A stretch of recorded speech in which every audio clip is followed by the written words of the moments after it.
Welcome, everyone. Dame, now a buck. Our NFL top 10. Our NFL picks for week 4. This is the I.O.W. Sports Show, episode 282. We'll be back right after this.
What's up? What's up? What's up? We are here, episode 282 I.O.W. Sports Show. I'm your boy Wild Carmar in the building. The big homie Nick Shine is in the building, and of course, the guy with the master plan for all this I.O.W. Sports Network. We got the one and only Detroit Mail. What up, though? What's up, fellas? How we doing today, man? Good. Oh my God. I can count the potato. You ever see that movie? No, what the hell is that? Johnny Knoxville. Yeah. Special needs. Yeah, I seen that. I can count the potato. Pretends to be special needs. Forgive me. How's everybody doing today? I hope everybody's having a fantastic Thursday. As y'all know what it is, man, week 4 of the NFL season is here. Easy. Yeah, it kicks off tonight. You got Packers and Lions. I know Detroit Mail is happy to see his boys in play tonight. So that'll be going down tonight. We'll talk about that. We'll preview that game. And of course, I need to show that shit early, man. I'm so tired of some of these late games. Bro, it's 8 o'clock your time. What are you doing? It's 8 o'clock for the first quarter. I'm good with that. By the time it gets like the fourth quarter, nigga be like this. Like, are you serious? Are you that old, bro? The fuck, I get up at 2 o'clock in the morning. Why you gotta get up at 2? That's when he robs people. That's when they're sleeping, dude. You don't know how this works. You're not a student of the game, or no? Because as you can see, I am holier than thou. I do not rob people. I am robbing that church plate, motherfucker. Right. I mean, if the collection plate goes around about 5 times, don't worry about it. Just put something in it. All right. Sometimes I don't lay down at 11 o'clock. Damn, bro. So I think you'd be tired by that time. By the fourth quarter, they gotta be unconscious. Chin in the chest. No, that's wild, man. But no, man, we'll definitely talk week 4. Thus, we need y'all to subscribe so they can start working all these damn jobs. I mean, you do work like a Jamaican.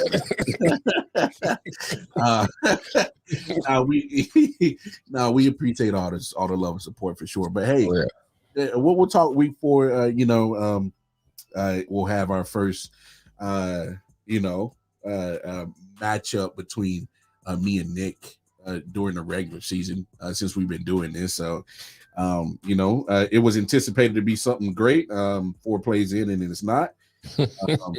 No, but we'll still preview it. You know, this game might end in 4 plays too, bro.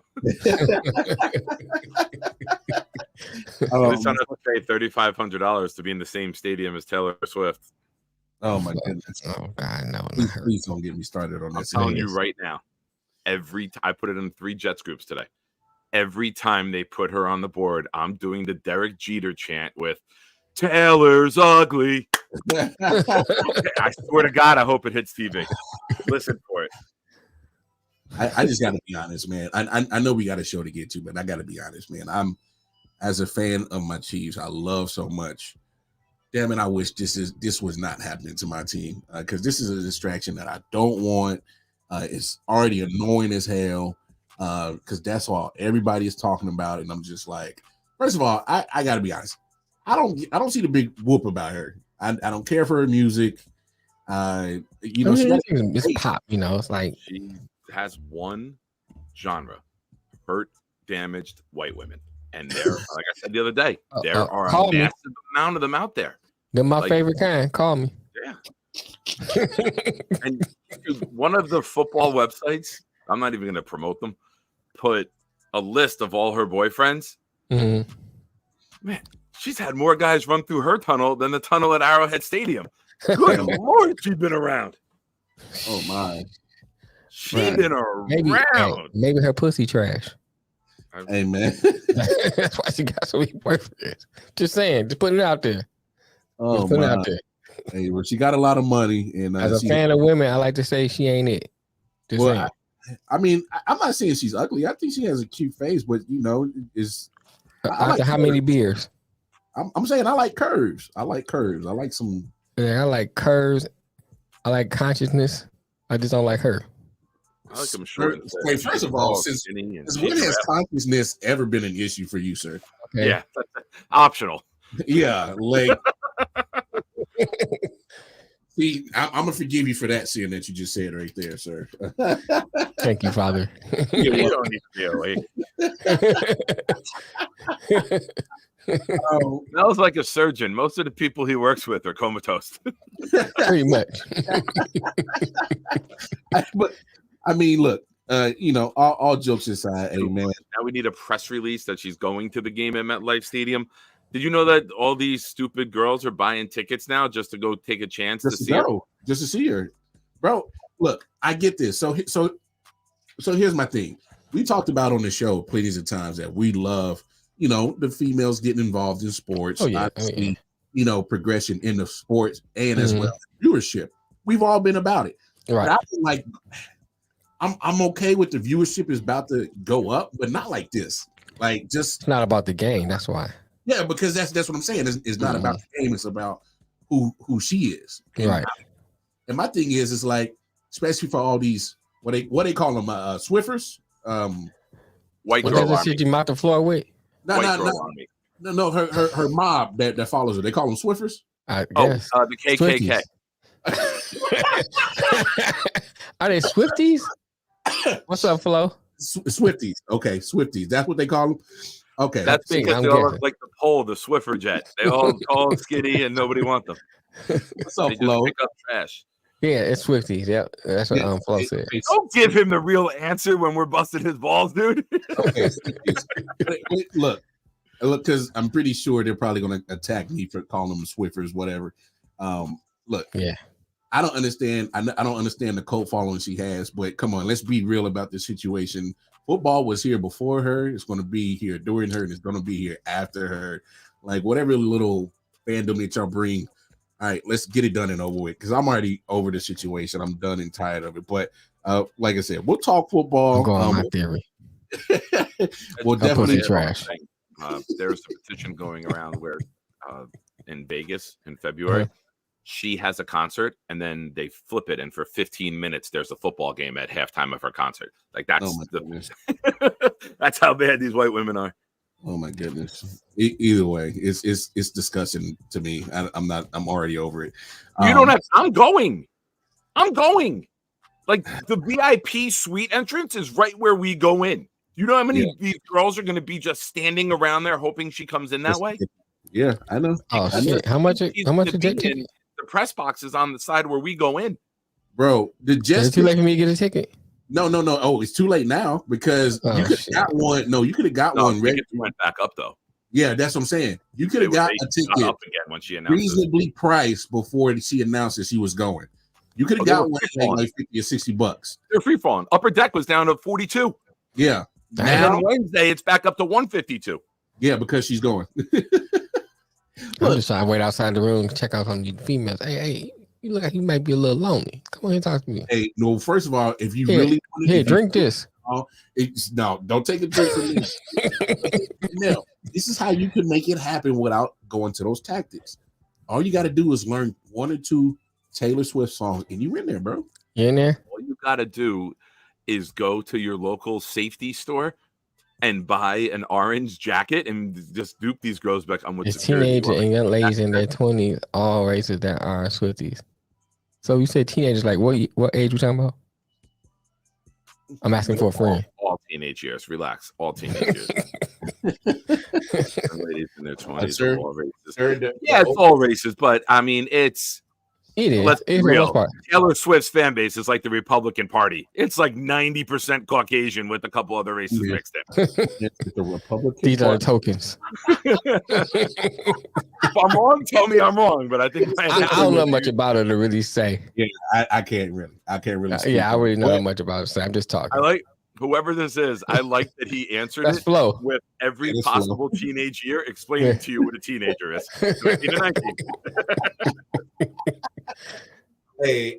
Regardless, it is bringing viewership to the sport, but it is. It doesn't necessarily bring what should I say? Competency. It's not bringing fans. It's not bringing it's not bringing fans, right? Well, not football fans. That's all. I mean, to a lesser extent, there's celebrities, there's politicians who show up who have big followings, and people who follow. Yeah, but not like this though. Not like this. I mean, dude, this like is Taylor Swift is like Michael Jackson hysteria. Yes. I'm glad you said that because there is a crazed cult, completely fascinated, infatuated, and obsessed with her. Yeah, I can't believe this dude's in church rolling a J. Hey, no, this the you know what? Urge, bro. Come on, man. You gotta sage the place. That's all. Because that's how. That's how he get his inspiration. Yeah, this how you keep the bad spirits away. What'd you say, Lord? Oh yeah, I got a word for the Lord. Come on, how you expect me to adapt Jesus if I don't get high enough to get him? So the U.S. comprised of 59% white people. I love whoever that is. I love that he had question marks after the 13 and 19, but that stat he knew there was no question marks. Oh, Flo, this something you just know off the top of your head? I mean, did you Google that? Hey, Flo got the numbers, bro. Flo got did you count? That's Flo. That's Flo. Oh, okay. All right. Did you count every white person, Flo? I'll say this, and we'll move on because we definitely got to get into this is the most fun we've ever had and the most we've ever agreed. Let's not end it. Something's going on with America that all three of us are agreeing a lot lately, and I don't like it. It's just something ain't right. It's close to death. Yeah. No, that means Armageddon's about to happen for sure. And you to me, that's all I got to say. I hate to say this, man. I'm with you. I agree. That's better meeting you. But I mean, look. Hey, but thank you, Flo. Make sure y'all tap in with Flo, Can, Omar, and Hot Take Jake. I know he's feeling real lovely right now after 70 points given up. But I think we should just change the name to anybody get hung 70. Call it they be getting a Denver Bronco thrown on them. It should be changed. They getting Bronco. Well, that might sound like something different. Let's say Denver. Bronco Nation getting ran through like Brittany Renner. Yeah, there you go. I pay attention to pop culture. Dude, I don't even know who she is, but I saw Shannon Sharp react.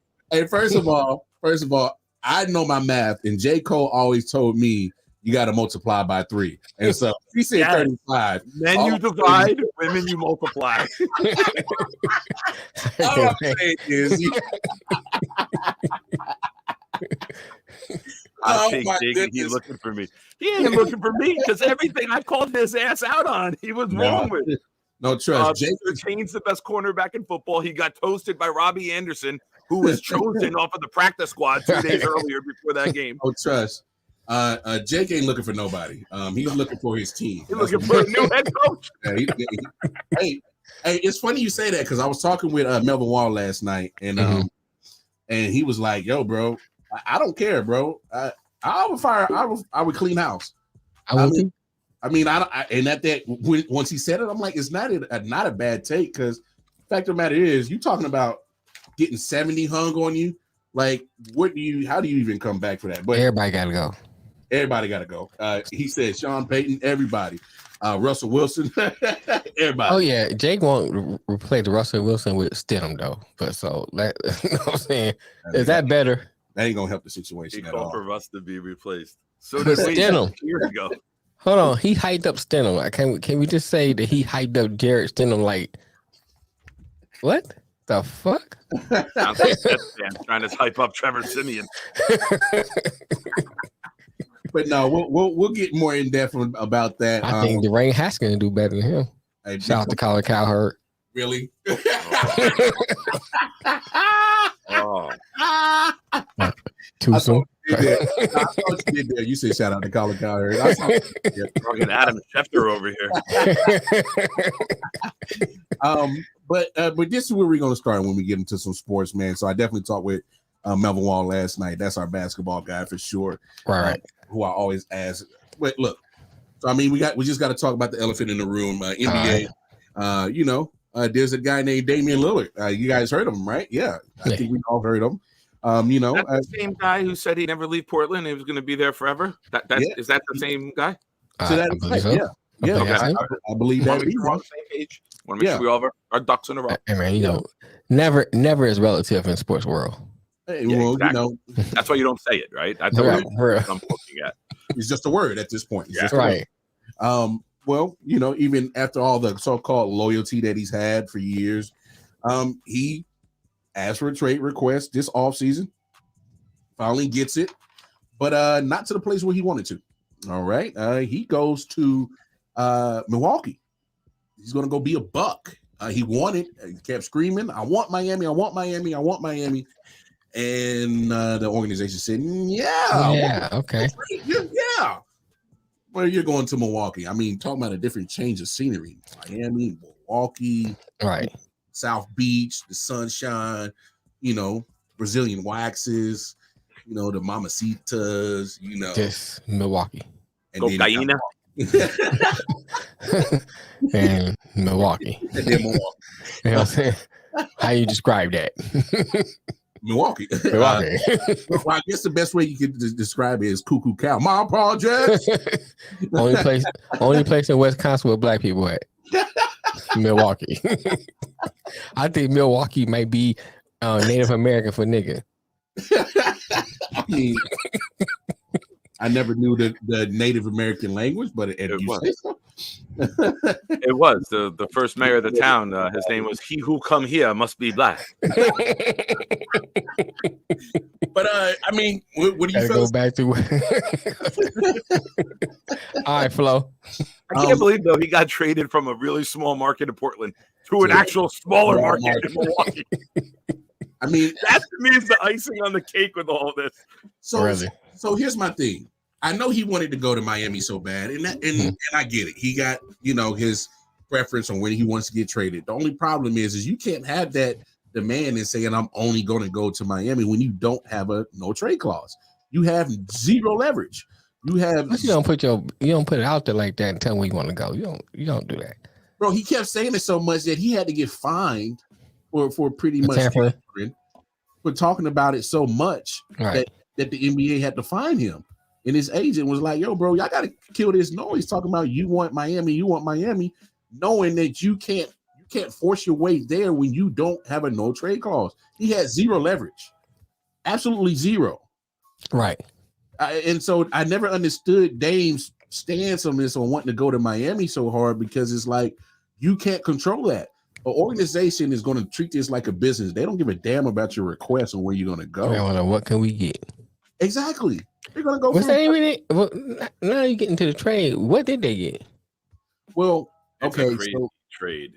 They didn't really get nothing because all type of stuff. Because to me, in the NBA, picks don't mean shit. Yeah, it don't. I mean, unless you got the first, maybe through the third, the fifth at the most, and that's if your draft class is deep. But you ain't got the first through the third. Picks don't mean shit. And I think they picked like the 29th. I mean, not 29. I mean, 2029. Yeah, it starts going down once So you it's get like, certain. who cares? They ain't get nothing. I think Milwaukee made good. I think Phoenix made pretty good from the trade. Milwaukee gets something we always kept talking about, a consistent shooter where Drew Holiday was not consistent. You lose the defense from Drew Holiday. And facilitating. I mean, he's a good facilitator and a good, like you said, defender. Right. So you do lose that. You do lose that. But I think what you get back from Dame, that's worth it. Yeah, I think what you get back from Dame, you be all right. I think they probably still need to get something to replace it. I hate to say it, Grayson Allen. Really? Well, I'm gonna tell you why. Because he's still that third person to come off the bench, can give you some points. He's still got, still a nice. I'm trying to say what I was making it sound like I'm gay. A nice wide body. Too late. Too late. Could have heard us before the show. So you got a big body in there, that can kind of still play a little defense. So I think you lose that too. So I think they still need a Grayson Allen type player, for lack of a better word. Believe when I see them Martin at church background. Hey man, gotta bless these two heathens I got. He's praying already that the Chiefs somehow don't lose to the Jets because I will be unbearable. Hey, what changes? What changes? If they deserve to lose, they deserve to lose. The fuck is you drinking? Is that Kool-Aid? Yeah, I'm drinking the Kool-Aid. Is that cheap Kool-Aid? No, it's Kool-Aid. Hold it back up. That's like Lions Kool-Aid. No, hold it back up. That's the Hollywood Blue, baby. Nope. Nope. I hope Jim Jones made that Kool-Aid. Damn. Mark would be like, and next we have. Really? Wait a minute, hold on. Is it gonna turn them filming them too? Cause you was like, and next we have.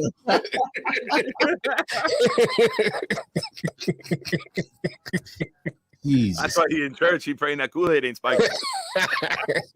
My goodness, I can't. Believe it or not, folks, we all get along. Yes, I know. Off air. No, but I'll say this though, on some real, man. It's. I'm looking at this team getting set up. All right, so obviously you get the high Milwaukee. Yeah, Milwaukee. So you get the high-low aspect. Dame can take care of the outside shooting, and Giannis can take care of the low post scoring. Right. Now you do get the defense with Giannis. I think you lose some defense losing Drew Holiday. Right. Like you said, Mel, you do lose some facilitating from Drew Holiday leaving. Obviously, there's a lot of scoring. What's up, Bobby G? What's up, Bobby G? And you also look at the fact that it's more Dame is say what you want. He's what 32, 33, and he's been missing some time. Despite wanting to get out of Portland, he's also been missing time from injuries in Portland. So I think that's the aspect you got to take into account too, because you're looking at Chris Middleton, who's still on the roster, missing a lot of time too lately. Missed a lot of time last year. So you got two All-Stars, and then another All-Star in Chris Middleton, who's been an All-Star, but not your consistent All-Star, but he hasn't been consistently healthy. Right. Now you adding Dame, who's been kind of in and out of the lineup, and then you talking about Giannis, so it's pretty much all going to fall on Giannis again. Now I'll say this, because they're in the East, I think they contend in the East easily. I mean, let's be honest. Okay, Boston's a threat.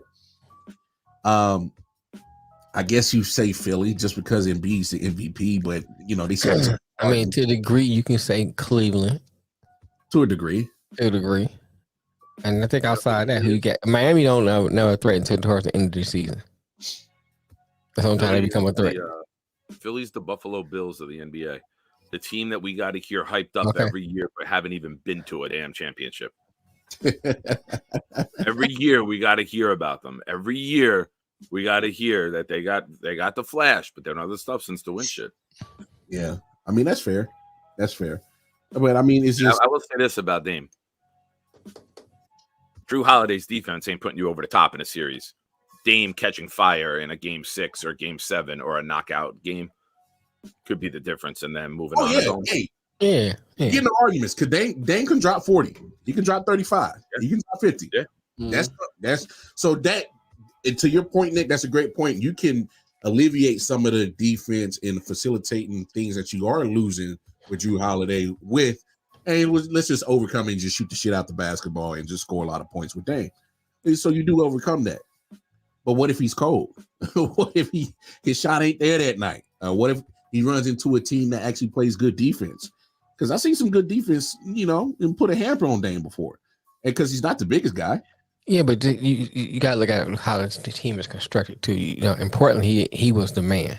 Yeah, and so everything kind of went through Dame. Versus if he's cold, you can play the low post move, give it to Giannis, let Giannis get some points, and then get Dame, set him up for some easier shots to kind of get his confidence back, and then he can start getting hot again. Versus when he's important, he had to create all that himself because he was the man. Everything ran through him. Yeah. So you can kind of acquiesce to Giannis on a cold day, then have Giannis pass you in for an easy layup, a little bunny shot to kind of get your confidence back up, and then you start hitting. So I think he'll have less of those than what he did if he did when he was in Portland. Hey, and that's a good point. It's okay. So to this point, Bobby, I mean, I get what you're saying, but we also got to look at that championship run that they had. They had some things fall their way. There was some injury. Like a lot of the opposition's players. Yeah, I mean, Brooklyn was down. Harden and Kyrie. I can't say that. Wait, I can't say Drew's defense led them to a ring. I could say that he was a role player on a team that won a ring, but I can't say he led them. Like that's not the take. Well, and not only that, but Giannis was balling out of his mind that whole play. That's what led them. Like he was balling out of his mind that whole then play. You can say that even if that is correct about his defense, that's an anomaly compared to what the norm is. I mean, if you got like a whole thing of fries, Giannis was the real big French fry, and Drew's defense was that little crusty fry that fall out the bottom of the hole in the McDonald's thing. Hey, but at the end, those things be good. Hey, those are the best. You get to the end, you got that little one piece in that oil for days. Right. How the hell do we get this comparison? But you gotta admit though, bro. You know what I'm saying? You eating a big old thing of fries, and then you get out to the end, and you get that little crusty where you kind of shake it out. That should be good. The way I read the sentence with Drew's defense already led to a ring. No, it was a contributor, but it didn't lead. So look at man, on this show you get everything. You talk about fries, Taylor Swift, it don't matter. Yeah. Well, and back to this point that you got right here, Bobby G. Here's the difference. Long and dangly and no good after 5 minutes. Oh my gosh. Oh my goodness. You just in a thought. I did have a point, Bobby G. I don't know what it was. Just give me a second. All right. So to this point, Bobby G. All right, I picked it up. I found it. There you go. Here's the thing. AD didn't have leverage. All right.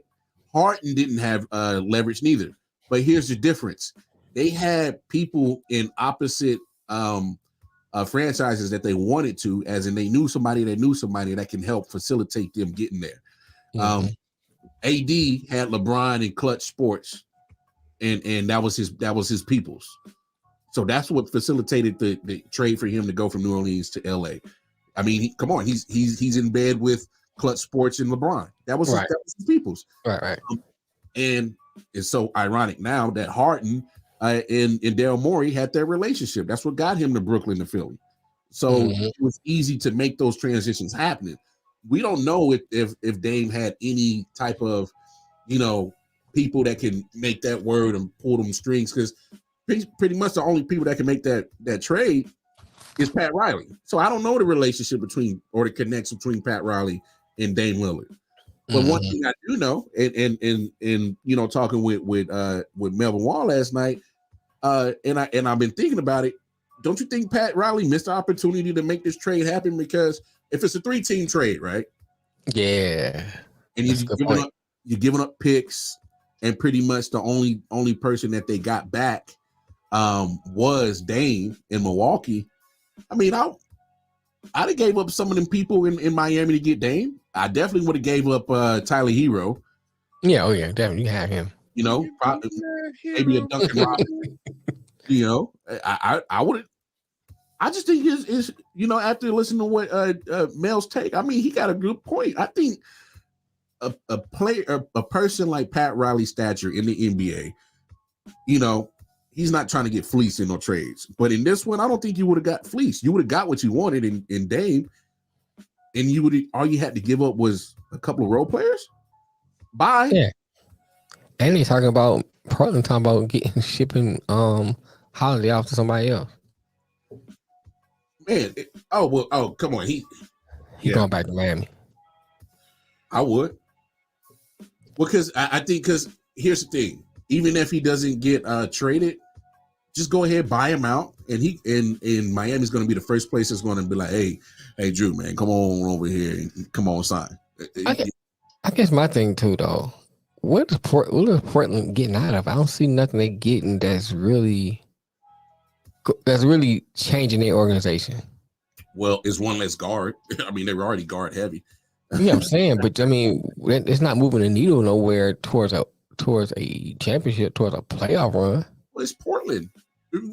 What exactly they had superstars and still didn't build nothing. So they went to a finals.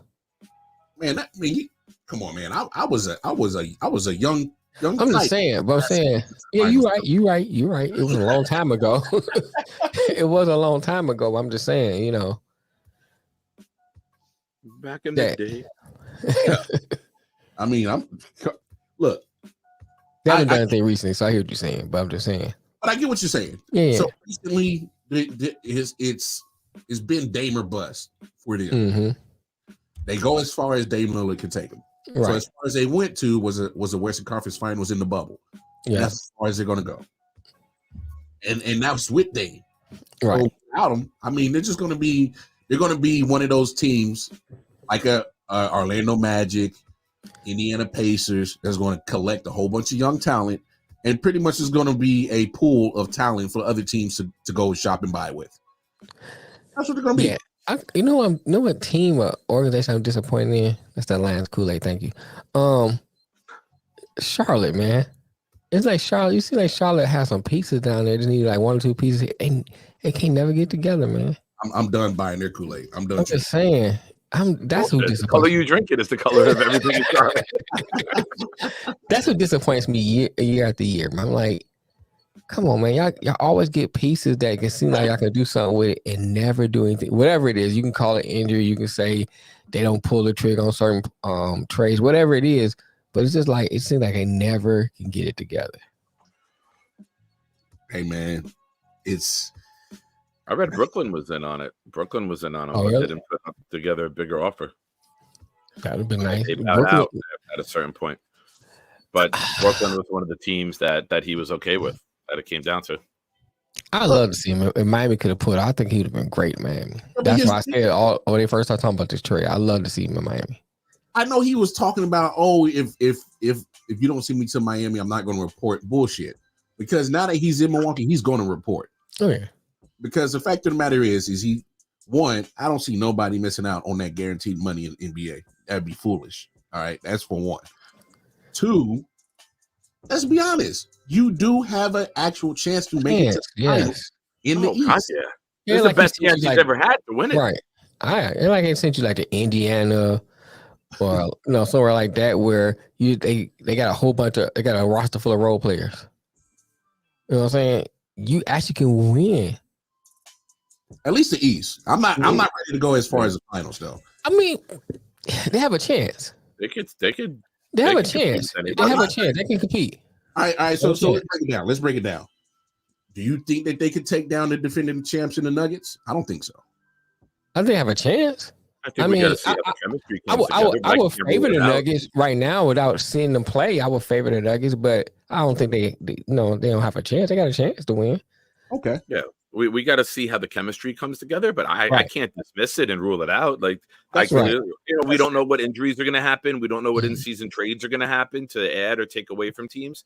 I can't rule it out. But I definitely think that they're. I definitely think. Uh-oh. Got that MILF hunter mustache, huh?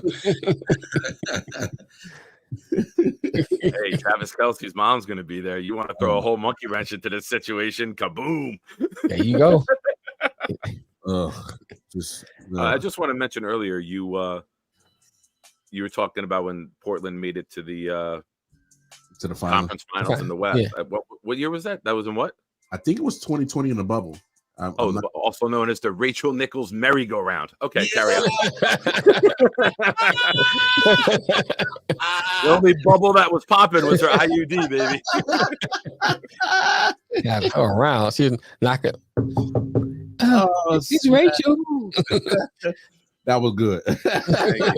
I waited patiently for that one. I thought of that instantly. I'm like, I got to bring this back up before we move on. Okay, so you guys got a fair point. Obviously, we haven't even seen, any information on how this chemistry is going to work, how the Bucks are going to work. We don't even have any or any evidence of any other teams how their chemistry is going to work because there was an off season, there was a draft, there was free agency, and you're right. So let's add this: we don't have to watch Giannis chuck up a 3 in the fourth quarter of a close game anymore. Right. So already the Bucks chemistry is we don't have to watch Giannis. If it's a close game, he doesn't have to try to force a 3. You clear out and run a pick and roll with those two now. Yeah. Mm-hmm. Yeah. I hear you. And then you got to add the fact that Middleton gets hot too. You know what I'm saying? Yeah, because now you got two guys you got to worry about doubling, and that opens him up. Right. That's a fair point. All right. That's a good point. Because and if you really look at it, this is probably Middleton's chance to, I guess, redeem some of his cachet, redeem some, and probably knock down a couple of critics that's been on his ass. I mean, because I've been very critical of him. Pause. Yeah, thank you. I've been very critical of him. Because I mean, it's a church thing, it makes you want to be on people's ass. Well, because no, what it was is I thought I was just so pure that I was, and none of that could even into this court. So, but so I mean, it's one of those things where it could be so many good things that could come out of this trade, right? For the Bucks, and then it's like you said, a small market team, but it gives them a chance to actually be a destination that people want to go to and be more competitive because. I mean, let's be honest. They just won a championship a couple of years ago, albeit some breaks went their way. And in them being in the East, they're a top East. But that's sports, though, Lamar. I hear what you're saying, but to me, that's sports. I mean, you go through a run, and you never know what's going to happen in that run. Your star player get hurt. Hey, Bobby G, that's Smitty. Once you be in here long enough, you'll understand that. Yeah. Smitty's troll game is top tier. All right. Don't worry about it. You just let him do what he do. Yeah. Well, you got to read the comment before that and read it with the same tone that you read that comment. Right. As a reminder. Yeah. There you go. But no, I mean, I'm just not. And you fellas make do make a valuable point about let's see what happens, how these teams look. But on paper, I'm not ready to say that they're a Stanley. I think it's Stanley Cup. Stanley Cup, right? That's the whitest guy on this show, I tell you. That's the whitest thing I've ever seen. Well, because I was talking. Must be opposite day. Well, no, because I was talking Stanley. You know, the blackest thing on here, and now you acting the whitest. No offense.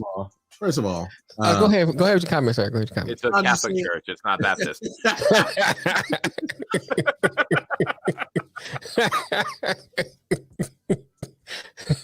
Jesus on the main line. Tell them what you want. Do that around here, all right? No fish fries.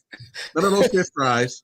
What kind of shirt you running, man? No French fries? You got just the sex in the back. That's it. First of all, we got mass start at 11 and we done at 11:30, baby. This is what we got. Gotta get to the little boys. Man, come on, You guys are like the Simpsons episode when he walks in the bar, puts his hat down, spins, takes the hat, walks back out. By the time you show up to church, it's time to leave. Hey, in and out.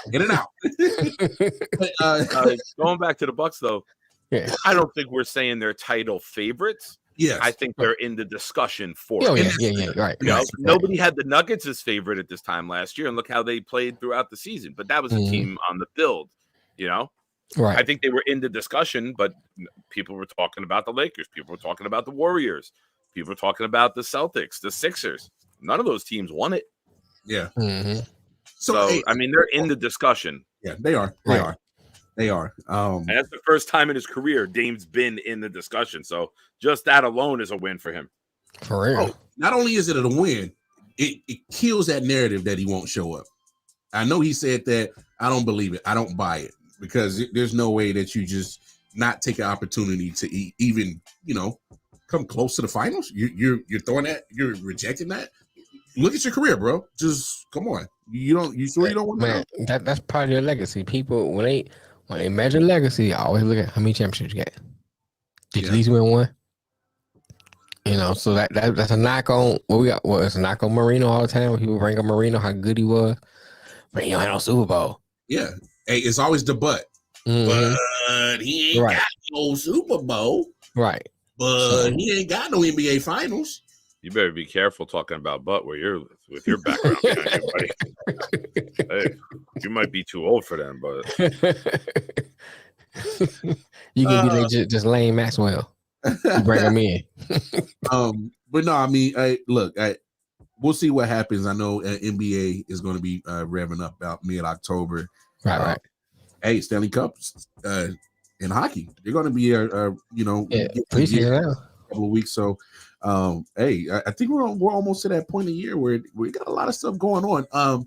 Before we move on, let's move. Oh, really? Bucks are favorites in Vegas. Books, of course, that's Vegas overreaction, in my opinion. The line moves based on money action being placed, and that's probably the hot bet right now. So that's why they probably dropped to lessen the odds. And that's fine. I'll let them have it. Big news in Major League Baseball. We saw something that never happened before. Really? Ronald Acuna Jr. 40 home runs, 70 stolen base. First guy to ever do it in Major League Baseball history. Is this a big deal or no? What you think, Nick? That's the most steals down south since Mel was taking virginities back in the day. Boom, boom. Wow. I was saying to Nikki last night, I'm like, that's cool. But man, 50, 100 got a much better sound to it, right? Than 40, 70. Like you get on base a ton, man, and you hitting that much, 50, 100 would really, I think, just blow it out of the water, right? You get on base a lot, you're going to get walk a lot. Yeah. You steal 70 bases, you can get to 100. It's just a matter of going every time. Mm-hmm.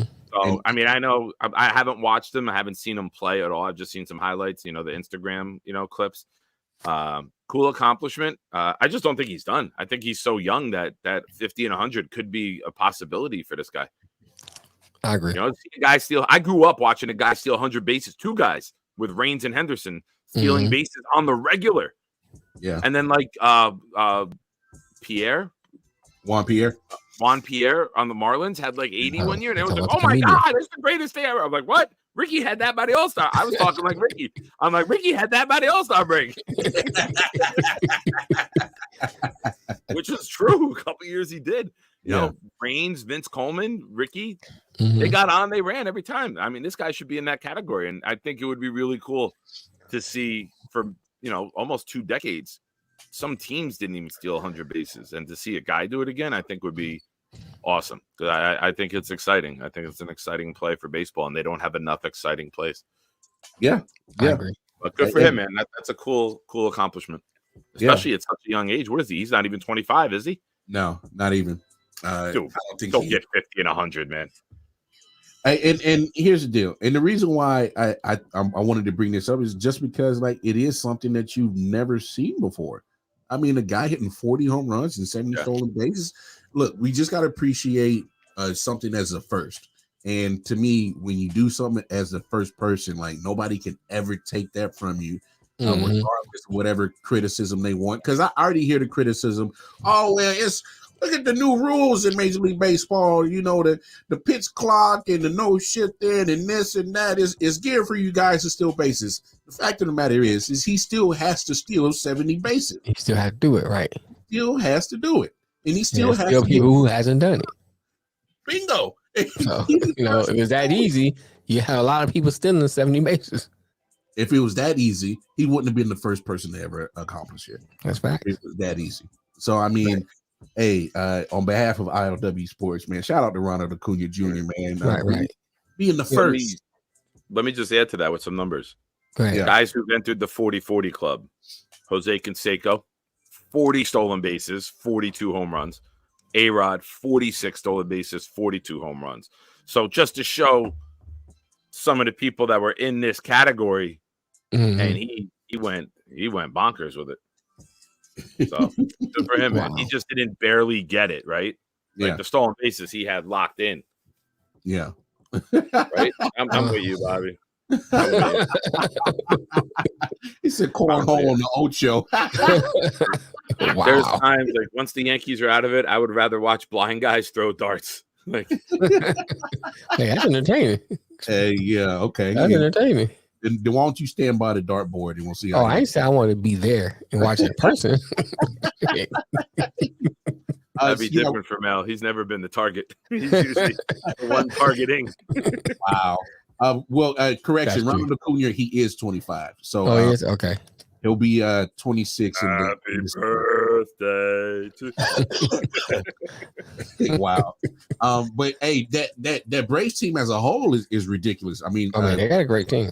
Last time I checked, they might break the record for most home runs in the season. I think it was 307, and last time I checked, about a week ago, they're at 300. So they'll probably kill it. As I think it's only 4 more. Yankees set that a couple years ago. Yeah, it's only 4 more days left in the season anyway. So True. It's getting October. Dang. Yeah, playoff baseball start next week, baby. Dang, I gotta start watching now. Nah, playoff baseball start next week. Once football come on, I'll be forgetting about everything else.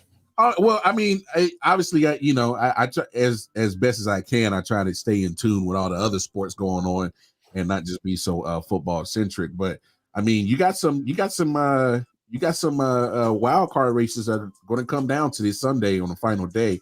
I mean, you got Houston, Seattle, and Toronto, all within a game and a half of each other.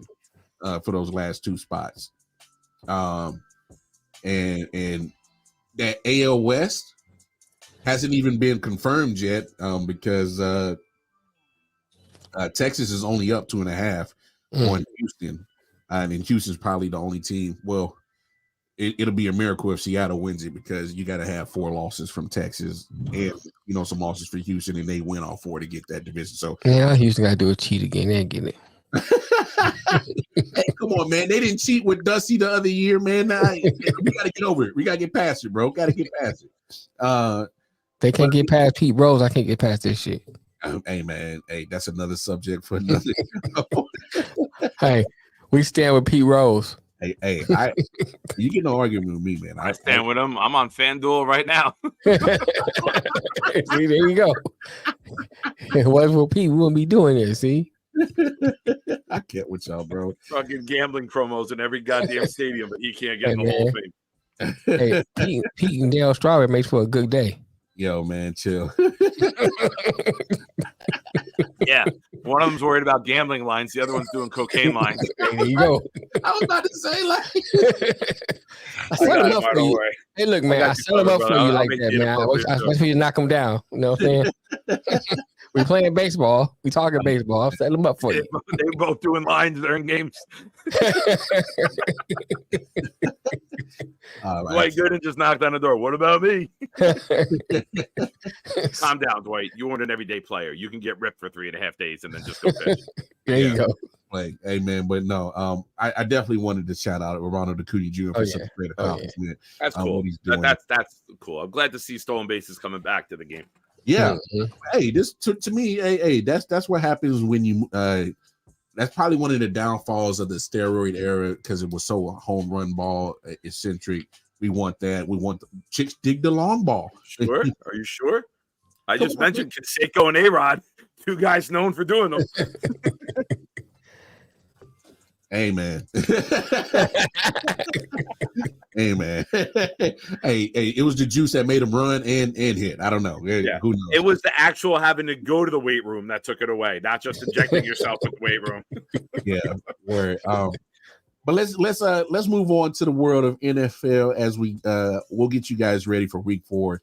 We will definitely preview some games obviously starting tonight with Lions and Packers. But I want to do this because we've been doing it and we've been keeping up with it. Let's get to our top 10 teams going into week 4. And obviously, I got my list ready, so I'll start with mine, and then you guys can be to think about yours for a second. And I'm gonna start at number 10. I got number 10. I got the Green Bay Packers. I think what the fuck? Will you chill out, sir? Will you relax? All right. Packers there at 10. Hey, say what you want. I think Jordan Love has been playing, from what I've seen, because I've even gone back and watched some of the games. He's been playing, good. Alex Smith managed the game. Don't fuck it up football. And I know they had some close games. Lost to the Falcons. But man, I just think they didn't really look great against New Orleans, which is a better defense. But he held his own, and he didn't cost him the game. And that's some of the things that I'm looking for as a quarterback is, I love it when you're a reason for us to win, but I love it more when you're a reason that we don't lose. And he's been managing not to muck it up and be the reason why the Packers are losing, but they're not. They're 2-1. So he's done his job. But I got Packers at 10. Number 9.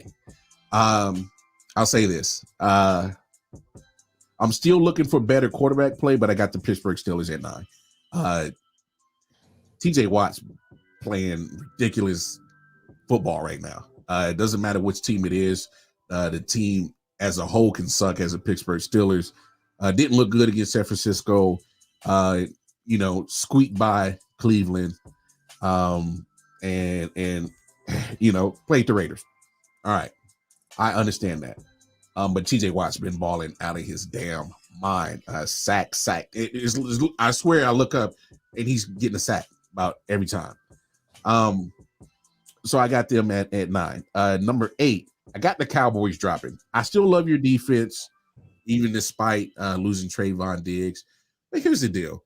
If you can't get over injuries and beat a trash-ass tanking Cardinals, then there's probably more issues than you got than you're not really speaking about.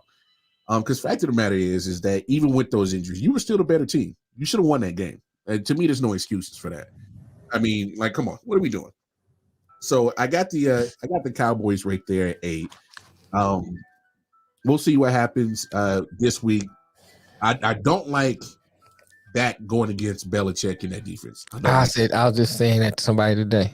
I don't like that matchup. And quite honestly, it might play a decision in how I'm gonna pick that Cowboys and Patriots game once I continue to think of it. But the only way that game could get more annoying is if Taylor Swift was in attendance. Unfortunately, those two fan bases, man. Unfortunately, she's at our game to be an annoyance there. So there's that. Poor people that have to be in the stadium for her. Oh goodness. So I got Cowboys. Dated Tua or something. Well, I trust me. You already married? I don't know. Huh? I thought he was. I mean, I remember just showing him at the crib. He had some chick there, but I don't know if he was married. So might be a side chick. Number 7. I got the Ravens at 7. A lot of injuries, and it's kind of playing into their production on how they're playing defense and offense. I should say, because they're missing some guys on the offensive line. Yeah, she was nice. which is kind of playing a part into how Lamar's performance is. And they also got a lot of injuries on the defensive side, so that plays a part in that. And I'm not hating on the coach. I just think that the coach aren't ready there. And but to lose to them at home overtime, say what you want, you lost. But I gotta bump you down a little bit. I had them 5 last week, so they got to come down a little bit. 6. This is a team that I didn't have on neither one of my starting or last 2 weeks. I think I had them on my week 1. Yeah, guess. I want to hear what you have to say. Cleveland Browns. No, I actually moved the Browns off my list. Okay. Okay. I got them really on the outside, on the cusp, like 11. I got the Bills at 6, and I was down on them, but I was worried about their defense not having Leslie Frazier there, but they really haven't missed a beat, and they're getting after the quarterback, and that's without Von Miller.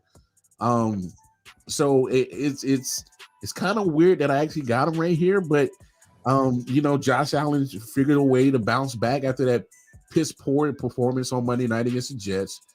Played 2 solid games back to back. Albeit the Raiders, no defense. And The Raps. but I give him credit that front four of Washington last week is pretty formidable, and he handled his business. So I'll give him that. Number 5, I got the Chiefs. And here's the deal: as much as I love the defense is getting better, has played better, and we got 1 game out of the first 3 that offense looks familiar. Looks like they're putting up points and moving the football. So I give them that, albeit it was the Bears. I mean, if you can't beat the Bears, we got a problem. Really? You beat the varsity team. You beat the varsity team from Northwestern. That's all. The JV team plays in college. The varsity team plays in Soldier Field. So look, that was a pick myself up, get myself back together type of game, and they did it. Number 4, I got the Lions, and the only reason why I got the Lions ahead of the Chiefs is because if you beat up a team straight up, I have to put you ahead of the team that you beat. All right, that's just how I rock. So Lions beat the Chiefs, so they're ahead of them. And the Lions, say what you want, I think they beat a good Atlanta Falcons team last week. Can I say they had? Shut up! I'm learning from you. They had that running game shut down. Where much as Beach I was running the first 3 games. Yeah, I was surprised by that. Yeah, and did a great job on it. And fuck you, Nick. Go ahead. I'm not laughing at that. I'm laughing at a thing I saw that Mark Cuban this morning was like, Taylor, break up with Travis. We got a bunch of guys down here in Dallas you'd be interested in. And Kelsey retweeted, bro, just sign me to a 10-day. So that's what I was laughing at. I'm reading the tweet as you were commenting. I don't listen when you talk, so please don't think I was laughing at you. That's hilarious. See, I got the Lions at 4. Number 3, I got the Eagles here, and primarily just because they're undefeated. All right, and I love the defense. They definitely brought Baker Mayfield back down to earth on Monday night. Shut that Tampa Bay offense down. They couldn't really do not a damn thing. The Georgia Bulldogs that have been on the national championship teams going to the Eagles have been looks like they're still in championship mode because they were playing some damn good football. Jordan Davis went bananas. Jalen Carter, oh my guys, I don't know how he slipped to the damn Eagles. Every fool that skipped Jalen Carter should be fired as a general manager. That was he's a speed racer. That's why. Well, if you look at the only reason he fell was the criminal thing that they weren't unsure of with that. Well, hell, if you look at Georgia's problem, they got a whole lead foot problem as a whole organization down there. So he wasn't the only one. If you summarize the GMs picking in the top 8, it's white GMs scared of big black man. That's the only reason. That's the only reason. That was the fortune cookie I got today. That's the only reason. They put all kinds of different fortunes. And the only black GM, Ryan Poles, traded to number 10, or they would have took him. And guess what? Well, they also be fired because that was stupid. Yeah. All right. I don't know how. No longer work in league. Yeah, you don't know that work now. As we get canceled at some point in time in the day. But it's coming. Yeah, it's coming. Paying homage to cultures around the world. What are you talking about? But look, I don't know how to explain how the hell this defense gets better and better each week. They got a new Georgia Bulldog. Kobe Dean's done well. Nolan Smith has done well. Jalen Carter's done well. Jordan Davis done. I don't know how you keep track with this defense, and they're just balling out of control. And it is with injuries. They're still balling. And reason why I got them at 3 is because, say what you want, Jalen Hurts was a runner-up in MVP voting last year. He looks like nowhere close to that right now. Nowhere close. We just got to be honest. Need to though. With Swift, the way they're running the ball, with he don't need to. Okay, ask Detroit Mail how long that's gonna last. Not long. I understand, but right now they don't need him to be MVP level. They just need him to minimize turnovers and then just play smart. Oh, they gonna need him soon. They're gonna need him soon because at some point in time, DeAndre Swift is made out of glass, and he's gonna get hurt. All right. Oh, fuck them. They don't sponsor the show. Just someday. Hey, it's I'm just think at some point Jalen Hurts is going to have to get out the mud and play some football, man. Agreed. But they don't need that week to week. They don't have to rely upon that to win like they did last year. That's all I'm saying. Is right now their formula is run it with Swift, run a little bit with Jalen, and evolve in the passing game, right? Yeah, right. Let's not forget, nobody takes the preseason serious anymore. So these first 3 weeks, like October 1st, is when you'll start to see clicking that have their timings been off. Guys coming back from injuries that they milked in the preseason. So like October is when you start to see you separate the men from the boys. No offense, you're in a church. Matter of fact, I'm about to sage the church anyway once I finish my list. 2, I got the Dolphins, and I know what people are saying. Hey, they just scored 70 points. Hey, well, they should automatically be number 1. I'm not ready to dawn them number 1 yet. And the reason why is because yes, the offense has been, world class. It's been elite, speed everywhere, and 2 has been accurate as hell, and he's been doing his job. I'll give the offense their credit. I'm still worried about that defense. Albeit the only reason why you beat Denver is because you put 70 points on them. Because it's Denver. Yeah. And that's a concern. If you give up 20 points to Denver's offense, you got red flags, bro. You got issues. Well, to me, that is an issue because that is poor offense. And the fact that, yes, you scored 70 it should have been 70 to nothing because that offense is trash. And it's garbage. Matter of fact, the whole Denver organization is garbage. All right. In fact, the whole state of Colorado is trash. So. Hey, on some real at least for that week. For that week, yeah. Who thought the Buffaloes would get blown out 42-7 and they would be the most competitive football team in Colorado that weekend? The Rockies even lost to the Cubs that week. It was a bad week for Colorado. Right. Look, here's the deal. The Broncos are so bad that I thought the Cardinals were going to be the worst team in the league. No, right now it's looking like it's the damn Broncos. This is saying. And the Cardinals are fighting. They at least got to win. Give them time. I have to be careful with how I say this because we know Mel's going to get real excited. But, man, there is a game called the Suck-Off this weekend. It's between the Bears and the Broncos. Who sucks more? I'll be at that game. Bringing out special celebrity guest for Mel Thomas. I'm just going to walk down the aisle, my dick out. I heard it was a suck-off. I couldn't do what my nigga about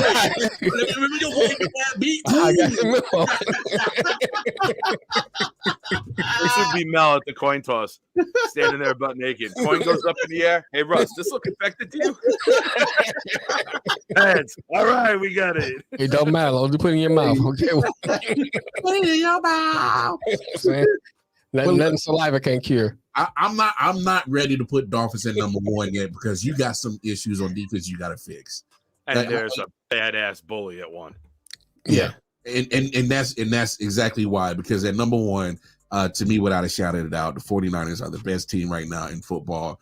All the questions of the quarterback position, I'm ready to throw them out. I'm not having them no more. I will say this. If Brock Purdy does get hurt, I have enough confidence in Sam Darnold. And I thought I'd never say that. Well, I do because of Shanahan. Well, obviously. I'll say that because of Shanahan, he proved that he can throw Mickey Mouse in there and he can run offense. M-I-C-K-Y. You know what I'm saying? You need me to throw a quarterback pass? So, I mean, yeah. Look, shut up, Nick.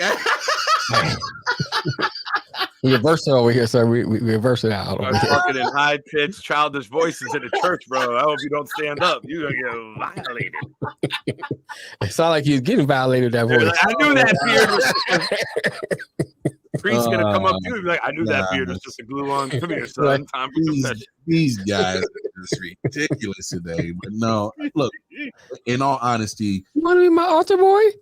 Well, I'm just saying 49ers, I mean, try to find a more complete team than them. I mean, they are close to perfection as it gets. I mean, they are real close. Debo hasn't practiced the last 2 days. That's the biggest issue they have. And guess what? It won't matter. Yeah, and they did it last week without I.O.W.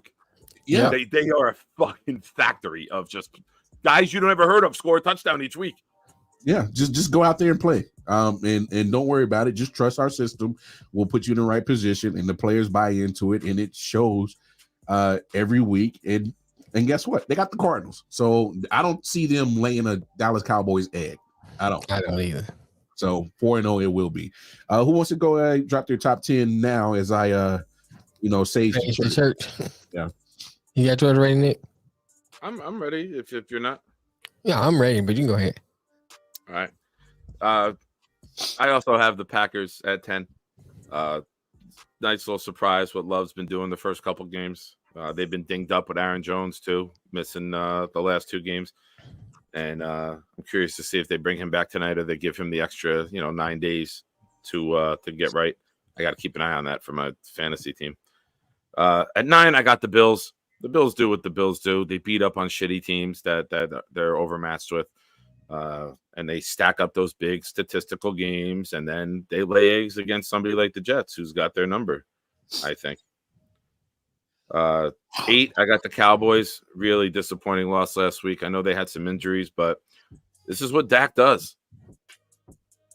Dak will make some horrible throws, and they'll lose games they have no business losing, and that's why nobody can take them seriously when they say we them boys, because this is what them boys do. They lose games that they should win, and it's now, and it's in the playoffs. It's a pattern. 8 years with this quarterback, it's a pattern now.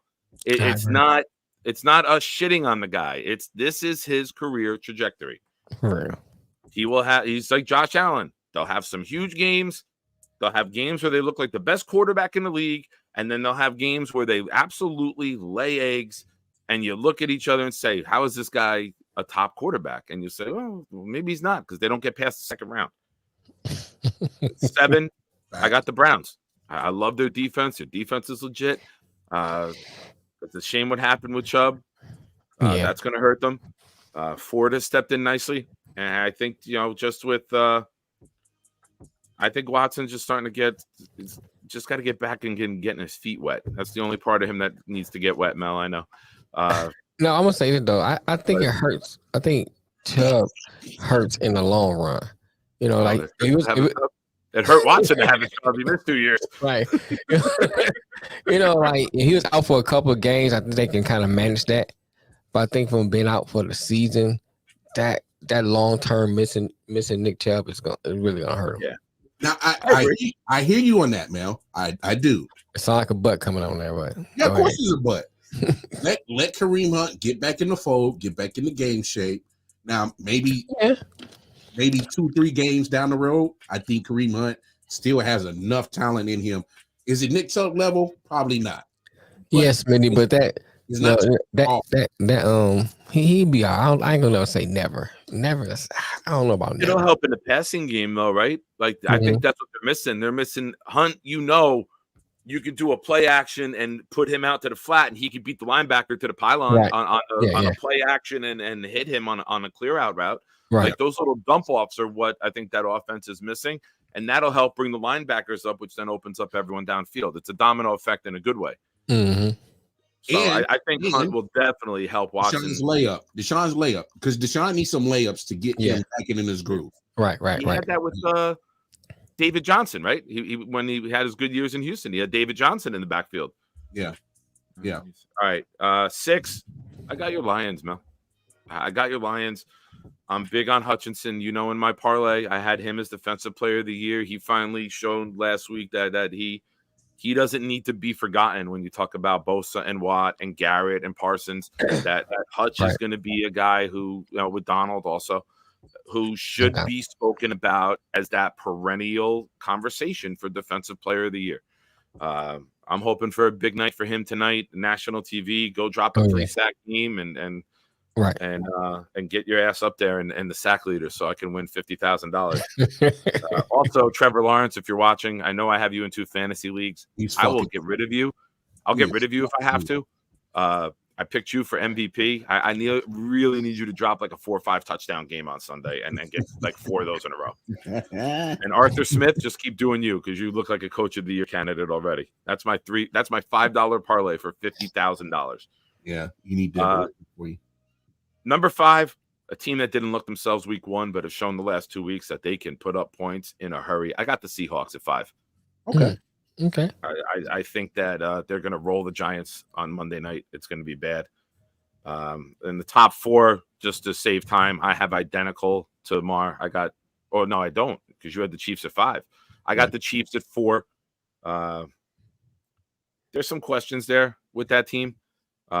Offensively with the rhythm. I know we'll get more into our game, but I think there's areas that should be of concern on the Chiefs, and we'll discuss that later. That's called the tease in the business.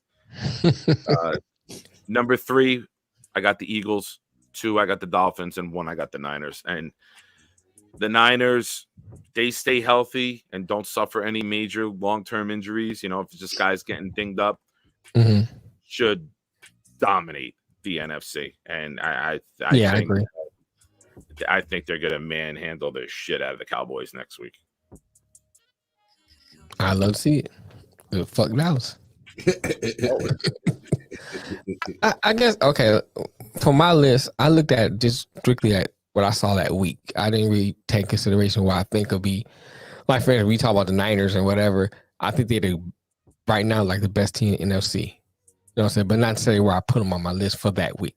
So anyway, before I get out of what do you put them on here for? Fuck y'all. Number 10, I got the Cardinals. The fact that you beat Dallas, I'm loving it. Then I got the Packers at 9. I hate to give the Packers any kind of props, but Jordan Love looked better than I thought he was gonna look this year. Who was your 10? The Cardinals. Who was your 10? Arizona. Who was your 10?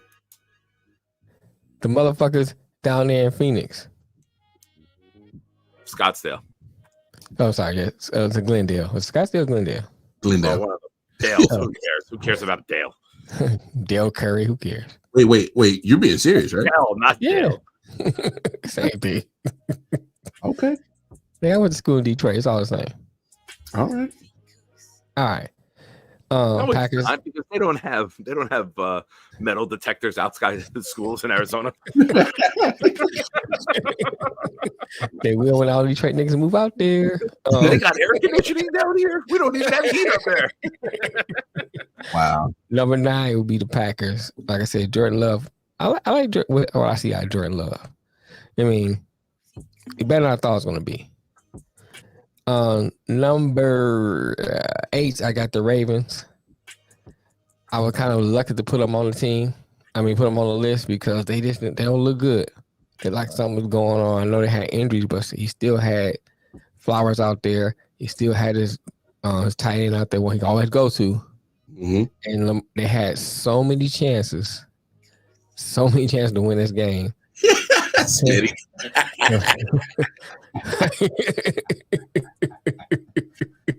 Thank you, Smitty. You took the words right out of my mouth. I gave a disclaimer before I gave my list. That's based on that week. Nah, I thought your ass was smoking my shit, dog. Nah, not yet.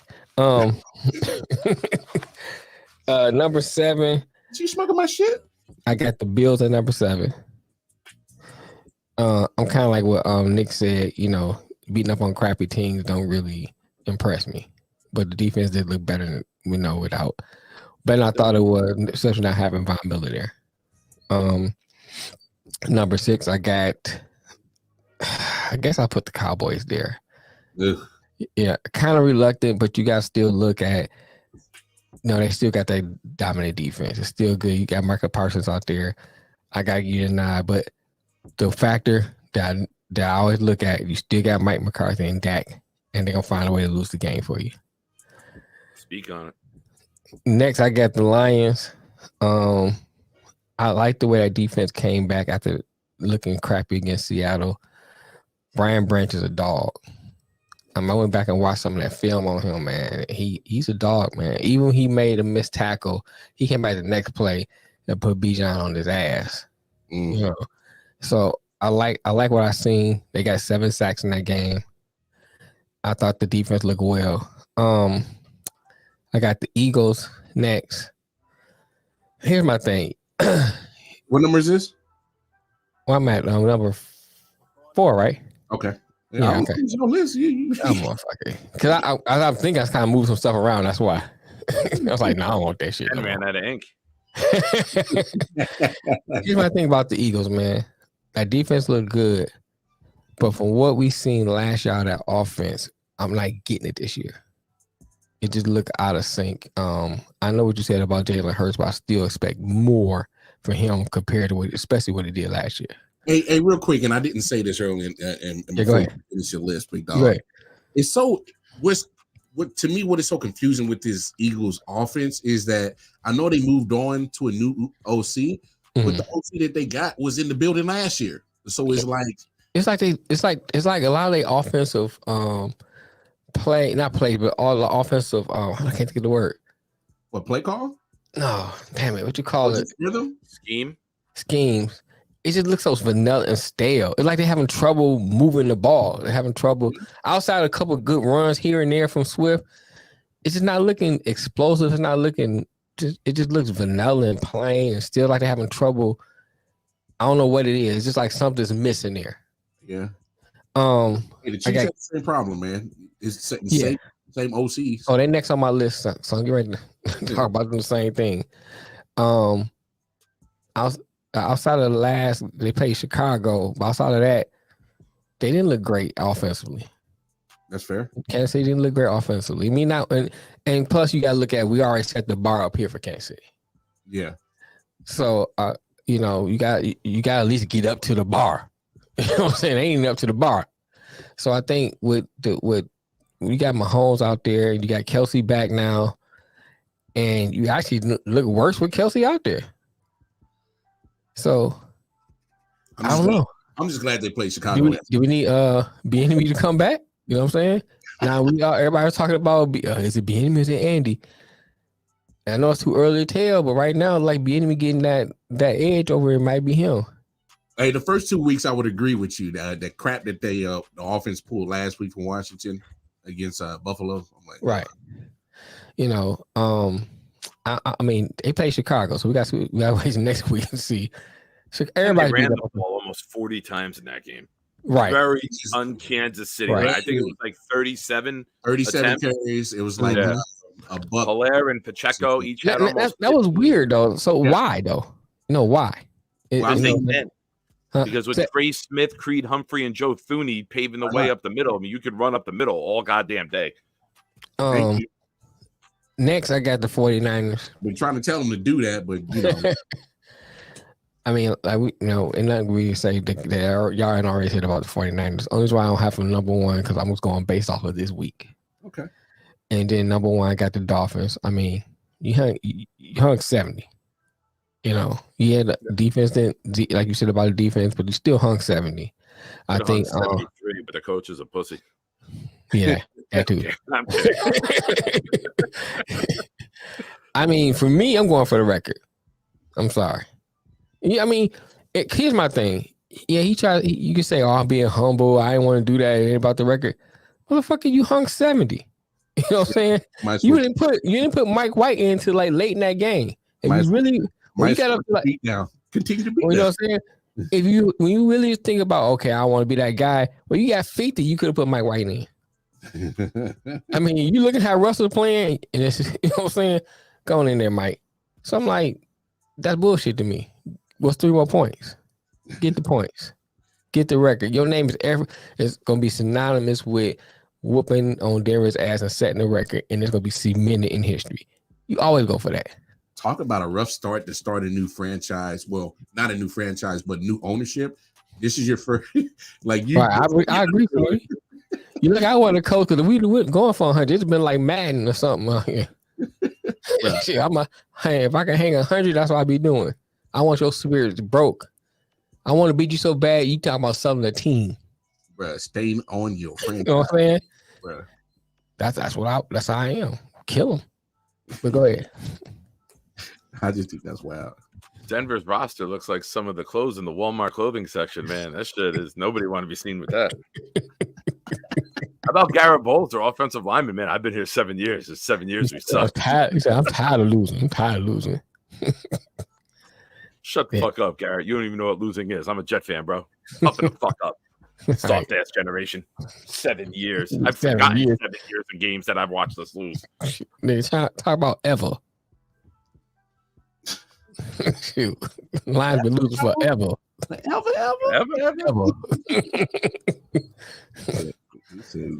I've been losing, dog. I know what it feels like. Losing in perpetuity.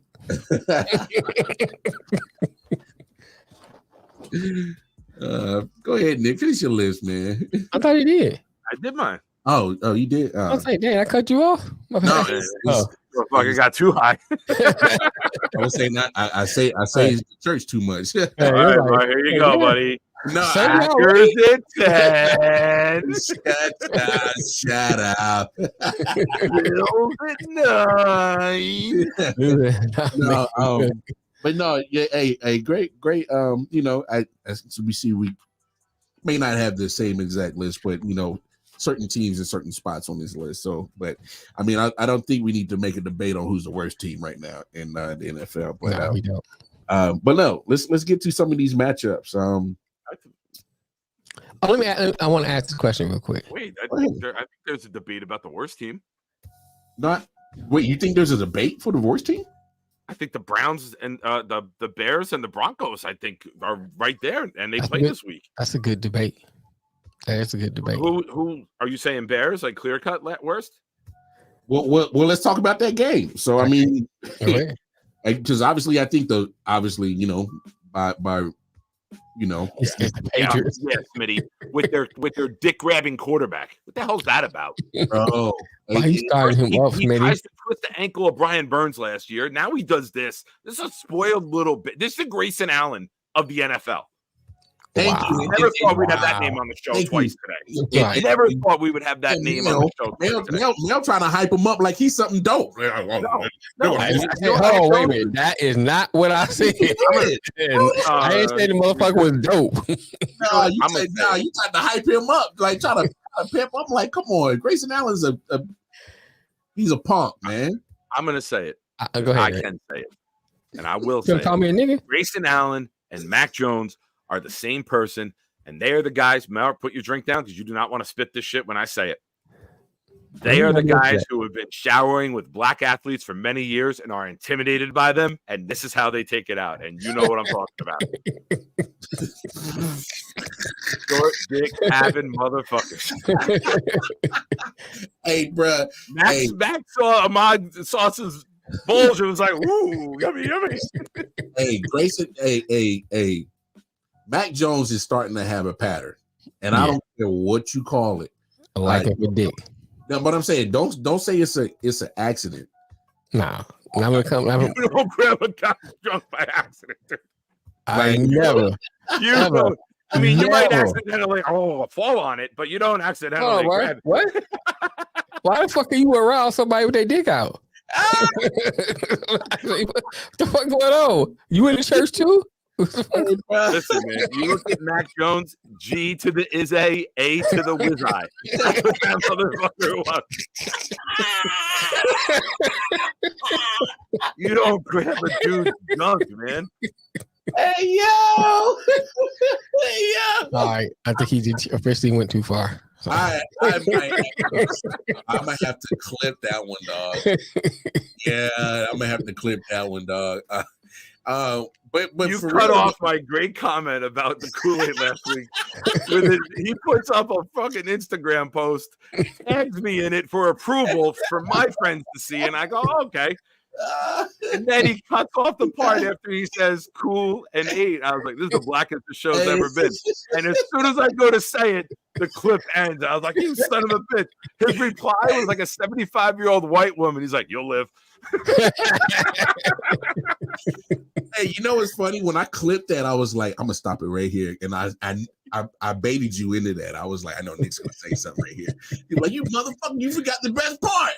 But that's the part. Like people that don't know us, like their antennas will go up and be like, "Oh, I gotta watch this. What the fuck are they doing on that show?" Right. That's the part where it'll catch attention. You gotta understand. I still left the mystery to it, man. You over here being, trying to be the curvy girl wearing, leggings. Like you trying. I'm Mac Jones, man. I'm trying to see what it's all about. Sir, please don't do your hair. I want that substance in the palm of my hand. Whoa. I gotta throw some holy water on you. I'm waiting for and the whole computer motherboard shuts out. Like, get thee behind me, Satan. Yeah, for real. We gotta cleanse the church real quick, bro. Whoa. Relax, bro. Talking about cream pies and shit. Blame Smitty for bringing up the Patriots. Smitty instigated something that's been burning inside me since Sunday afternoon. Whoa, sir. Whoa, sir. Whoa. Rage, anger. Oh, okay. I can't help you. Hey, man. I can send you to a clinic. Yeah, I walk into the clinic. I'm like, Lamar sent me. And they're like, oh, Lamar must have got another one. Hey, trust me. I got the pills for you. Don't worry about it. The clinic. Nah, we don't want none of your pills. I am not trying to wake up with a sore, nothing. Hey, you be good, man. You might be unconscious, but it'll cure Chad. No, sir. Not like D12. I've been to Mushroom Mountain. But nothing compares to Jermel purple pills. Hey, AP, I'm telling you, we found him like this. We didn't make this. Yeah. We did not make this, bro. He was. We found him like this, dog. I blame you two because the first racial joke I made, you two laughed, and I went, "Oh shit, it's on." Hey, I got me some niggas here. We found him like this, so we can't. We found him. Oh, facts. Yeah, but no, for real, this toilet bowl. I mean, Bears Broncos. I think this is a whole shit show of football. I don't know. Yeah, I don't know if people gonna be watching. People in Illinois and people in Colorado. Fan base has to suffer through this game. They're in Chicago. Oh, they're used to it. That'll be a good game for them. Maybe it'll be close. Hope they got a shooting there. It'd be more exciting.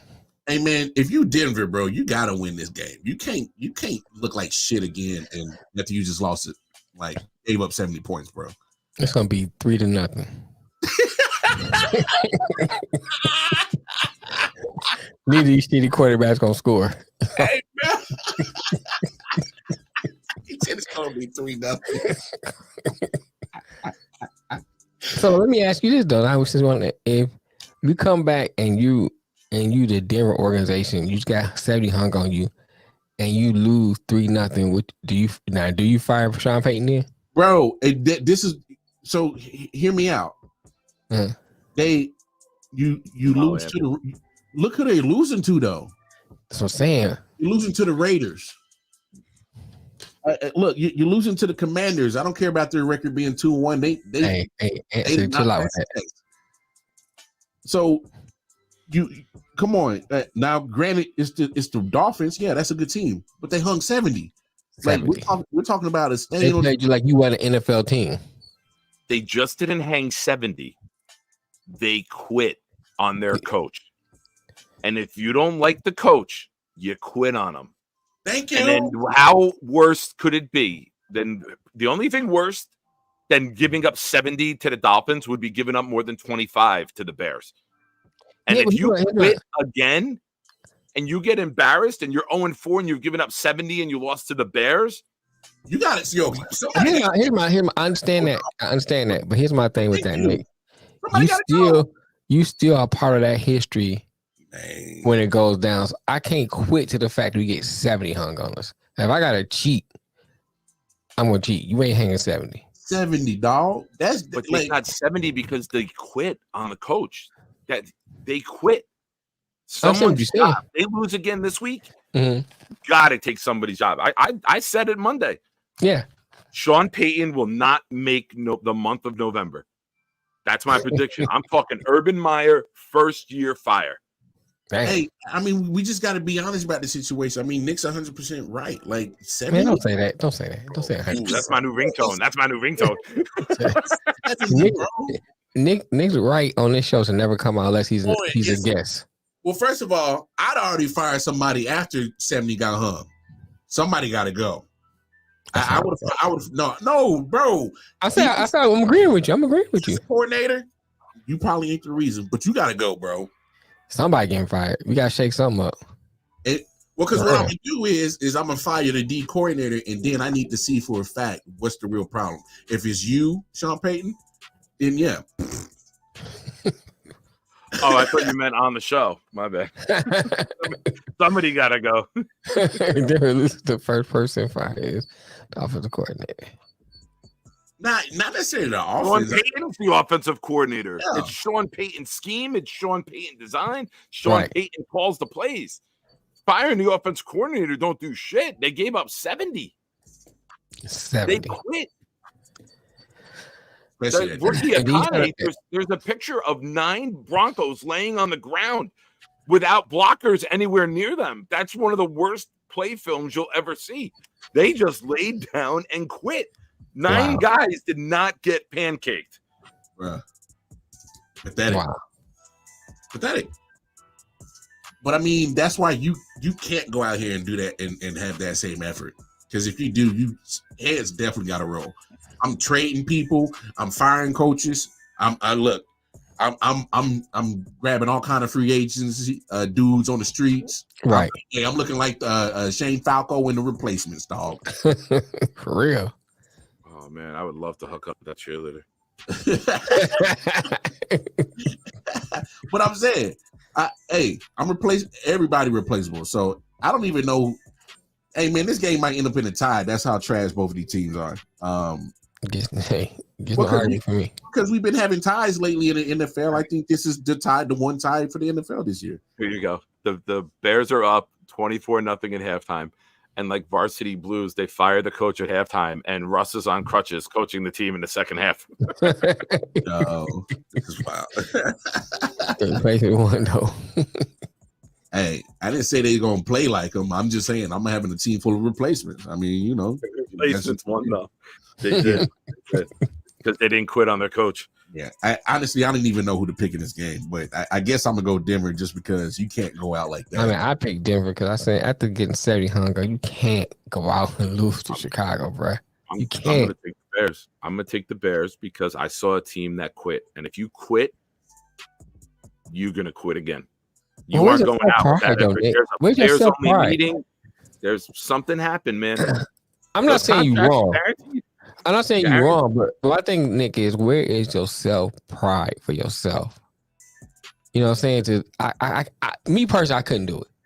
I couldn't do it. I got you. You know what I'm saying? But what I saw with the plays, if I understand what you're saying, but if I don't like the coach, I'm gonna go handle it with the coach. I'm not go out there and quitting on the field. The day of the pampered athlete, the days of arguments behind closed doors and manning it up are done. This is an era where people get together and do shady shit to get their way. That's the generation we're in now. I'm not saying you're wrong. You know, LT arguing with Bill Parcells and screaming at each other and like going after one another is done. Like it's like right. It's a soft ass generation. Hey man, end of the day, I would not put it past them to do that. I'll throw $25 on the Bear money line. I'm just like you can't. I'm with you, man. Like, where's your self pride at? Like that's crazy, bro. I didn't work in many places where I did not like my boss. Shoot, most of the places I work, I don't like my boss. But your contract wasn't mostly guaranteed. You're an at-will employee, right? Yeah, but especially down here. That's the difference. When you make the roster week 1 in the NFL, your salary is guaranteed for the season. You can do shit like this and unite and bond together. Mm-hmm. I mean, they can get rid of you from playing, but I mean, you would be doing security at Walmart for $640,000 a week. I'm just saying is, right. Even when I didn't like my boss, I still performed because I still got to get paid, and that's just pride. Like, I'm not just gonna sit here and just bullshit, because especially if I'm in a field that I love. Like you don't get the best every time, because I'm not trying to have you make up no excuses on why you want to get rid of me. I'm gonna give you every reason to keep me. Look, bro, let me say something. Let me say this, and it's not me trying to flex or anything, but so we've been shorthanded all this week. I went and did the soups. Then I turned around and did my station, and then today I had to do that. Plus, I had to run the grill. Oh, that's why you get up at 2 a.m, bro. You got to get ready for that. Right. But my point is, he gotta prep the whole damn kitchen. Well, my point is, I do it because this is what I like to do. I do it for self pride. You know what I'm saying? And I don't just half-ass do it. I make, you know what I'm saying? I take the same amount of time I do make the soup, same I do to make the entree. Mm-hmm. Same I run the grill, because it's self pride in what I do. And that's my point. It's like, this is what you do. This is what you like to do. Yeah. Where that self pride at? That's what I don't understand. And I understand Nick's point about this generation. So my point is not arguing what Nick said. It's more of a statement saying we need to have that. Whether or not they don't have it, it needs to be there, because you can't just come out and do shit like that. Yeah. So it's like, damn, man, you got to find a way to, like, I don't know. He said, "Chris, your boss will freak me out." Nah, he was out too. He wasn't there. He had got called to jury duty, so he wasn't there. Whoa, did you just assume gender? Now we're getting canceled. Right. Yeah. All the things. Yeah. Baby. And her pronouns is not he and she. Anyway. Why don't we get to tonight's game? We got Packers, Lions. So let's talk about it. Detroit, talk to us, man. Give us the keys to victories for both teams real quick. I start with the Packers. I think the key to the Packers is putting pressure on Jared Goff. I think one of the things I see when Jared Goff gets pressure, he gets frustrated. He always goes to his immediate first read. He doesn't go through his progressions when he got a lot of pressure on him. So I think they put pressure on Jared Goff, especially coming up the middle. That'd be one thing that they can do to help get victory in this game. I think the second thing is stopping the run. You know, I think Montgomery's coming back, so that would be good for the Lions. But I think they stop the run, because the Lions run a lot of play action. So a lot of their passes come off of a strong run game. Then once they get up, they like to keep running the ball, control the clock. So if they can control the run and force Jared Goff into one-dimensional quarterback and keep pressure on them, they got a good chance of winning the game. On the Lions end, they got to play defense like they did against Atlanta.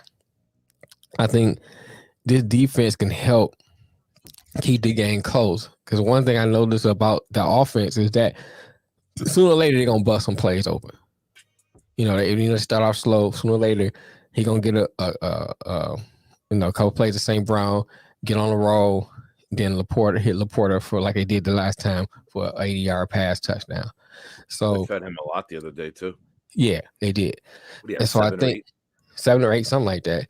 Yeah, I think with Monty being back, Taylor Decker coming back, you move Sewell back to his original spot, and Glenn Gaskell can play in place of Big V, so you get your line pretty much back intact. That'll help with the Lions, and then with Monty being back, and they can probably slide Gibbs out and use him more in the passing game. I think that'll help with that. And then, like I said, Brian Branch, man, he a dog. Him and Hutch, and they ball out. I think this game is going to be a long day for Jordan Love. So those are my keys to victory. Nice. I'm curious to see Aaron Jones coming back. Yeah. It's the first time I'm going to sit down and watch a Packer game in prime time and not be infatuated with their quarterback since I was in high school. And I graduated in 96. It went from Favre to Rodgers. You know, it's just weird for me because I've always looked at the Packers as like my second team because I've always loved and appreciated the play of their quarterback. I'm looking forward to see what Jordan Love can do and watching him. Right. Hopefully I stay up for the whole game. I've been these Z-Quil melatonins, man. I take 2 of those at like 9:30 to like 9:36. Jeez. I said, well, it's the Z-Quil, it's the Vicks Z-Quil with melatonin in it. Man. Coma. Out cold, waking up like ooh. Where can you get this from? Right over the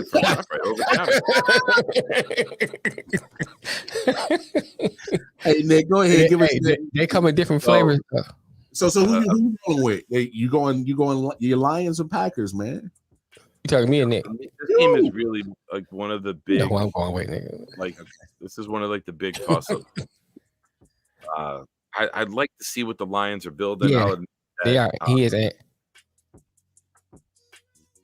Yeah. Yeah, Watson's coming back today. Yeah. Christian Watson. Yeah.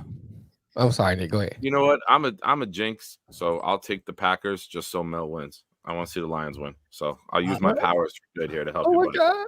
Thank you, Nick. Disgusting. just all right, disgusting. Right, embrace it, man. Embrace it. It's 2023. Look, but he said racist, man. Racist. I'm like, what did I say? I'm like, I was thinking it, so must have. I'm out there on the blind protesting with you, and he's like, this motherfucker shouldn't be here. No, I'm just disgusted. Yeah, but you protesting in your hood. Anyway, look, Lions. I'm gonna keep it short and sweet. I think both of these teams are pretty damn near on the same level of competition. I you know how they're made up. Solid defenses on both of them. Obviously, I think they both got some good and bad that comes with the quarterback so far. Yeah, 7 TDs, 1 interception for Jordan Love, and then hey, Goff has 2 INTs and he has 5 touchdowns. So it is what it is. So you're getting touchdowns, not so many mistakes. But here's the deal: we both know that both quarterbacks are limited. They're not reaching your top 10 quarterback list no time soon. Both good game managers. Look, keep the mistakes down. You win this game. I mean, and it's a toss up really, but I think AJ Dillon. Right, it is right. AJ Dillon needs to get going, and and Bakhtiari's out too. Bakhtiari is on injured reserve today. Yeah, I thought he was gonna play. Oh shoot, Jordan Love might be in trouble. And that's what scares me is because if I'm Aaron Glenn, I'm putting Hutch right where Bakhtiari is missing from. I wouldn't really. That's me. I would say, hey, your left tackle's gone. Hey, go eat Hutch, and you're staying on that side all right. Game. If I'm the Packers, I'm looking at the blueprint of Seattle and what Geno did. He got the ball out quick. Yeah. Even though Hutch got pressure, he got the ball out before he can get to him. And that's what Jordan Love needs to do. He needs to get that ball out quick because they're not allowing that pressure to put you on your back. Yeah. It's gonna come. And even sounds like Mel Burton over here. It's gonna put you on your back. It's gonna come.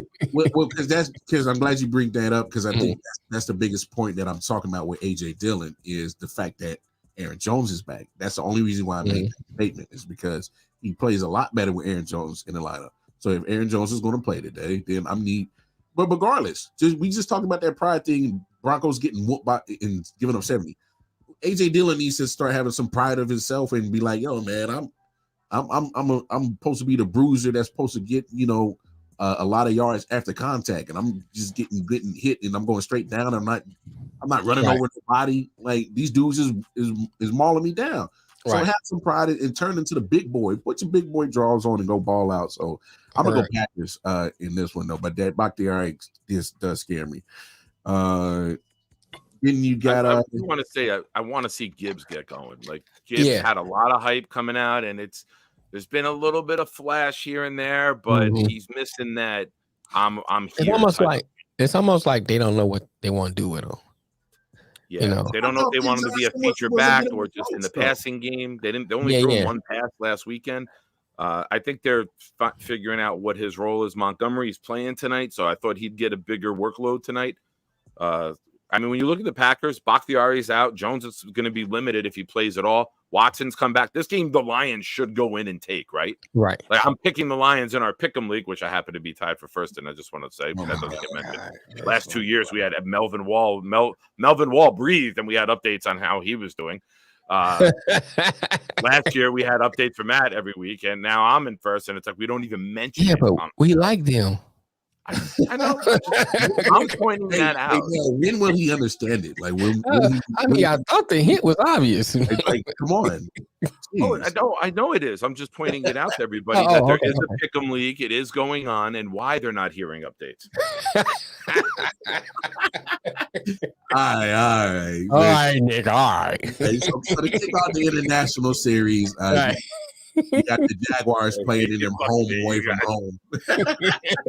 I hope I win it just so I can burn the fucking belt that Lamar sends me. I'm gonna put that shit in the microwave and start a house fire just to get the last laugh. And I hope you fall on your stubbed toe and you got to stay in the house while it burns down. I hope you fall on your other toe and get that one cut off. Hey, Mel, he gonna start the fire and then try to put it out. Oh, they call you lip and skip.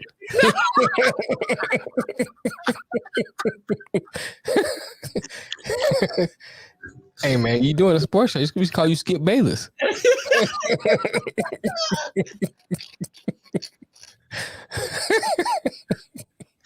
hey, bro. All right, Jaguars and Falcons, man. I don't say nothing because I dish so much out that when it's my turn to take it, I take it. I don't interrupt you. I dish so much out. Hey, we appreciate you just taking it. Go ahead, Lamar. Hey, Trevor Lawrence in this offense got to get going. Man, they look horrible, man. They've been putting so much hype on that offense. You know, Calvin Ridley had a great week one. But that's where it stopped. Yeah, Chiefs came in and dominated you on their defense. You couldn't get nothing going. Yeah, that's garbage right there, though. And hey, last week, say what you want, that Texas team gave them hell. They went down to Jacksonville and whooped their ass, like for real. There's no other way around it. Trevor Lawrence got to get going. And the crazy thing is the Falcons defense actually has been playing solid. Playing pretty good defense. So it's like we said that in the preseason in our analysis. They spent some nice money. They didn't bring them big names in. They didn't get big stars, but I mean they brought in Calais Campbell and they moved him out to the end, and they brought in some serviceable guys that would improve. And they drafted their offense with Bijan. Everything we said that's true to who they are right now. So this is a game that I think is another coin flip. I'm gonna say this a lot. Agreed. Let's just be honest. If you look at the schedule, you run down in these games, it's going to be a lot of games where you're like, damn, man, I can see one of these teams actually winning this game. It's one of those. And even if you look at the Vegas lines, they're pretty much almost like 2.5, 3.5 on these spreads. So like a lot of these spreads are not wide. So like you better, for all you bettors, it's probably best to do the money line on this one. Just pick them. So or try the over unders, right? Yeah, definitely do that. But there's not a lot of locks. Yeah, the spread is going to kill you. But look, I'm gonna go with the Jags because you got to get going in this AFC. Falcons are unfortunate to being in the NFC South, and they can lose a couple games up early that are close that they could have won, but they'll be a better team in the back end, and they got time to always get right in the NFC South, that trash division. Jags. Okay. I think Atlanta gonna win this game. When I looked at the analysis, when I look at it, you look at Jacksonville is bound for a good game, but at the same time, Atlanta's coming off a loss, and I don't see Jacksonville stopping Bijan. And if Bijan goes crazy against Jacksonville, it's gonna be a long day for them. A long day because you run the ball, that means you eating that clock up. And I think that I don't know what's going on in Jacksonville. I don't know what's happening, but it ain't happening over in London. I think they're gonna lose this game. I think Atlanta's gonna win. Nicholas, I got the Jags. I just think that even though Jacksonville lost to Kansas City, their defense showed that they're legit. And I think Atlanta's offense is going to have some issues getting going. And, Ridley had a drop touchdown pass last week. I can't see him and Lawrence not clicking and being one of those elite tandems. I'm huge on both of them. I got Ridley in both my big money leagues. I drafted Ridley. I got Trevor Lawrence in 2 of the 3 leagues. I can't see Jacksonville not figuring it out offensively. Peterson's been around too much as a coach to not figure it out. So I think this is a good game for them to maybe start the feast a little bit and exploit Atlanta. I got a question for you, Nick. Who's the biggest disappointment this year so far? Jags, Bears, or Denver? Jags. Because people had concerns. I mean, the way the Jags played the Kansas City Chiefs in the playoffs last season, the Jags are clearly – the Broncos were dog shit. The Bears were dog shit. The Jags, I mean, they're only 1 game ahead of those two. We thought they'd be 2-1 or better. Right. So I think the Jags are. I mean, one of those losses is to Kansas City in a tough fought game, right? What was it? 22-17. It was like a low scoring. What, week 2? Score game. Yeah. The Chiefs and Jags game. 17-9. 17-9. Yeah, it was a 1 point, so, 1 possession game. You hold the Chiefs to 17 points, and it's not a monsoon. You did a good job that day. I just think they got to get the offense clicking. I don't think it's the concerns that Chicago has that the quarterback can't play, or Denver with the quarterback having been able to play and the coach can't do it anymore. I right now today, if Jags lose this game, yeah, man, it's Jags. Jags win this game, and you take them out of that conversation immediately. Okay. Hey, that changes what about you, Lamar? That changes a lot of people's preseason predictions real quick. What about you, Lamar? I mean, it's hard to go against what Nick said. I mean, you talk. Yeah, well, we do it all the time. Well, I mean, okay. If you want to look foolish, go ahead. No, hey, look. Like that. Well, because I think one of the other teams is that always gets the hype. I mean, the Chargers. I mean, yeah. I mean, they not. Come on, the coach. I don't know how the hell he has a damn job. Just the way. But here's the thing I'll say to that point, though, Lamar. Even though I see what you're saying, but somewhere down the line, I think in a court of public opinion, we think that the Chargers will turn around. I think with Denver and the Bears, I think people already convicted them. So that's it. They are who we thought they are. Pretty much.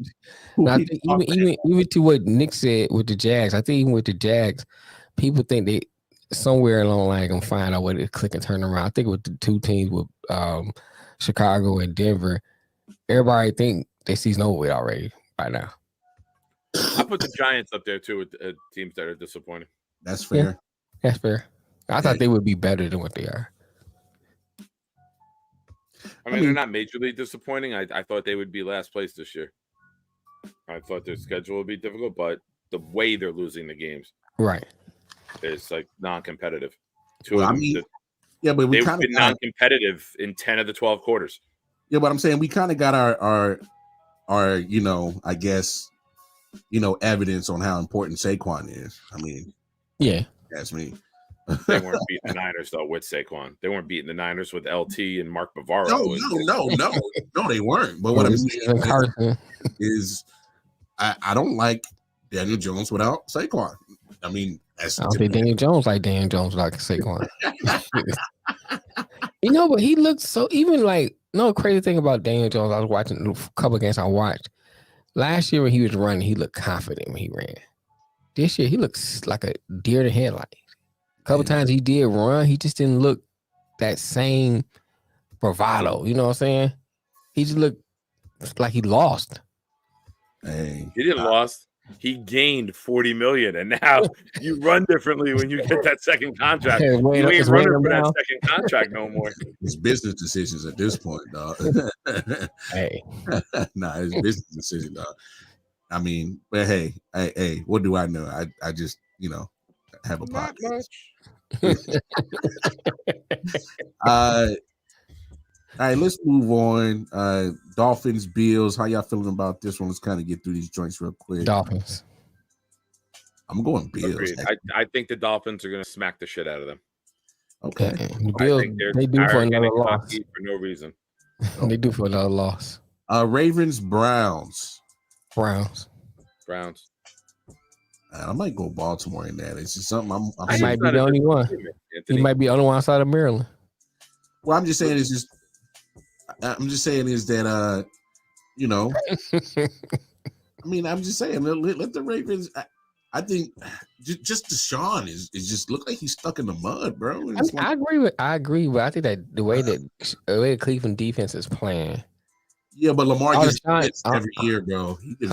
He gets that defense fits. Yeah, but the last game, man, I still stuck in my psyche, man. It's like you had several chances to win this game. I know. And here's the thing. That's what separates good teams from great teams. Yeah. You can play bad, but if an opportunity comes, you take advantage of the opportunity and you come out with a tough win. Yeah, an ugly win. Yeah. It'll be an ugly win, but it's a win. And I gotta say this. I know it was pass interference on that last fourth down that they went for it. I know. Mm-hmm. But the fact that you got in that position and looking at all that led up to that point and all the missed opportunities, you can't just blame it on that one missed call. Which it was an obvious missed call. It was pass interference. Yeah. But again, just like a boxer in a match, when you know you're the better guy, you don't take it to the referees or the judge's card. You don't take it to the judge's card. You make sure you show that you're the better person. Right. No split decision. No. Unanimous. I'm better. Right. You don't leave it up to no split shit. You don't. No. Right. Unanimous. Unanimous. Vikings, Panthers. Ugh. And talk about toilet bowl. Vikings. Yeah, Vikings got. Yeah, I'm going Vikings. It hurts me to say it, but they need to, bro. They need to. It's so funny that they can't run the ball and you let go. He got rid of a great running back. That's dumbasses. Rams coach. They do it in Minneapolis. I don't know, man. It's another one of them games. Like a real sneaky 2-1 Colts team, and that the offense has been doing enough, and that defense has been solid. I'm going with the Colts. I'm going Rams. Especially Richardson coming back. Richardson looked really good before the concussion.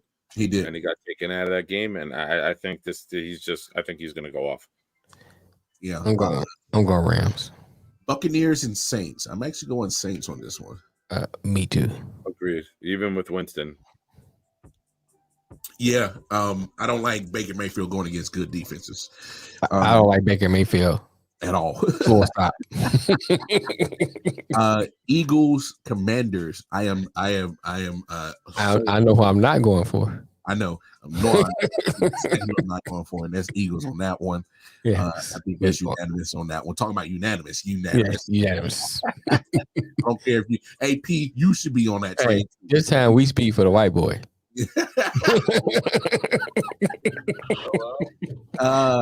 And then you got Bengals, Titans. I know, right? Look, I want to say Bengals, man. I'm going Bengals. What is that? Was last week a turnaround game for them or not? Well, I think they would, and that's kind of one of my reason for doing that. They're a team that like stacking up wins, so they got the first one out the way. Mm-hmm. You know, they started slow last year when he had the appendectomy. Right. And now you got the calf this week. And I don't think he's still healthy, but they're like always, always trying to keep it on the heating pad and stretch it.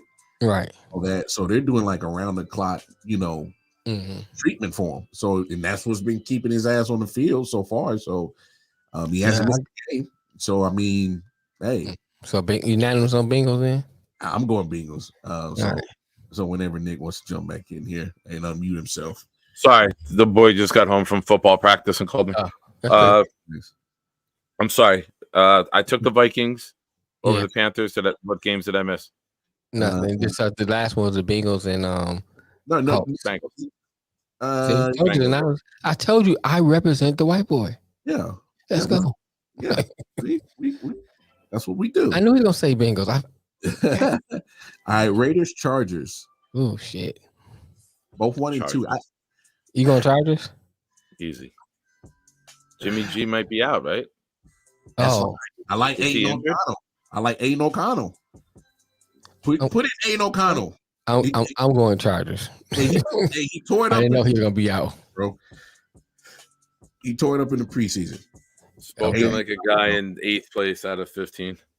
6th place, and first of all, you're only 3 games ahead of me, motherfucker. You ain't that. What's that keyword? Ahead. I can't with you. I might go Raiders on that one. I might change it. Who knows? Patriots, Cowboys. I'm going Patriots.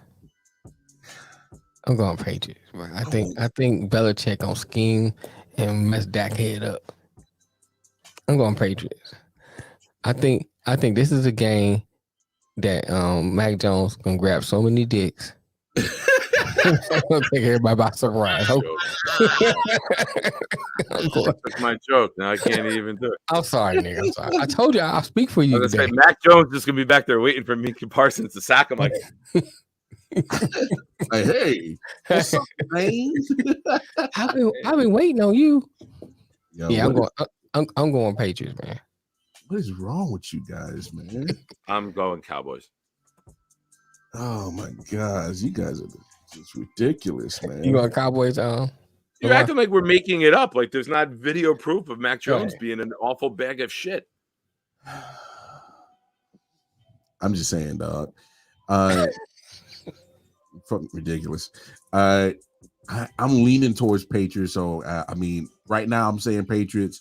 I might flip it towards game kickoff. I have no clue, just because look, the same people that were out last week are probably going to be out again this week, especially on that O-line. And going against that Patriots defense, I think that Patriots defense is going to give Dak hell. I think you're right. The Jets were within one score and a fingertip of winning that game, as awful as we played. The Patriots are dog shit. They're getting walked. Oh, I agree. As a whole, yes, because they got no offense, but their defense has been. Come on, I got you. Just the way that they played last week. Oh my goodness, that was. Come on. And I don't know. It's kind of hard. Cardinals, Niners. I don't think we need to say anything about that. We're going. Cardinals ain't fooling nobody this game. And then let's get to Jets Chiefs Sunday night. Look, obviously the elephant in the room. We know who's not there. I would love to have seen this game with him playing, though, man. We never get it. This is like 3 times that we've had opportunities to get Mahomes, Rodgers, and we've never gotten it. Somebody's hurt in each one, or 1 year, Aaron COVID. Mm-hmm. So it's like we never get it. We're just not going to get the matchup apparently. So, look, Chiefs should win it, and I love to see how this Jets defense stack up against Mahomes, though. I want to see this. Nah, they're going to be on the field all day, bro. I mean, as much as we talk about how great this defense is, yeah, but I love to see how they stack up against Mahomes, like how they scheme for it and everything. Well, they better eat their Wheaties, dog. I'm not worried about that. I'm worried about the running game. The Patriots ran the ball a lot last week against us, and the Chiefs are coming off running it 37 times. So they commit to the run. They got the best 3 interior O-line combo in the entire league. I think you're going to see a lot of run. You're going to see a lot of dives and a lot of off tackle. Yeah. So Jets are fast. They can get to the ball. You're not going to see a lot of outside stretches. She'll be there. Yeah, Anthony, she'll be at the game, so I got to worry about that bullshit and all those stupid fans. And when you hear the Taylor's ugly, just know your boy started it. So listen for that Sunday night. But to the game, we shall see, Smitty. If Kelsey's flexed outside, I don't want my linebacker on him. Like the Chiefs wide receivers don't scare me. These guys drop the ball when they're open. I would rather Sauce flex in and be on Kelsey. He's 6'3", he's got the long arms. I'd rather see some Sauce on Kelsey matchups rather than Kelsey going against Quincy Williams or Damian Sherwood in pass coverage. But here's the issue, though. I hear what you're saying, but my thing is like this. Mahomes, the way he plays to get receivers open. So The Yeah, but receiver. you can't do that. You can't hold the ball against our pass rush. The way the That's what I'm Patriots saying. and the That's what I'm Cowboys saying. both I want to attack be those interested to those see really- how.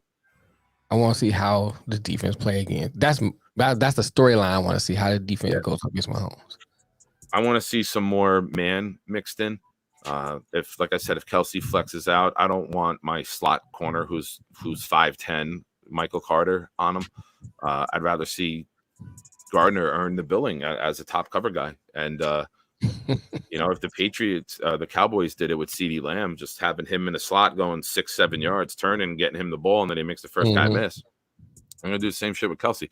I'm petrified of Jared McKinnon in the passing game because they're gonna clear out, do some swing routes. McKinnon gets the ball, have him beat the linebacker, and they'll get some 3rd and longs doing that shit.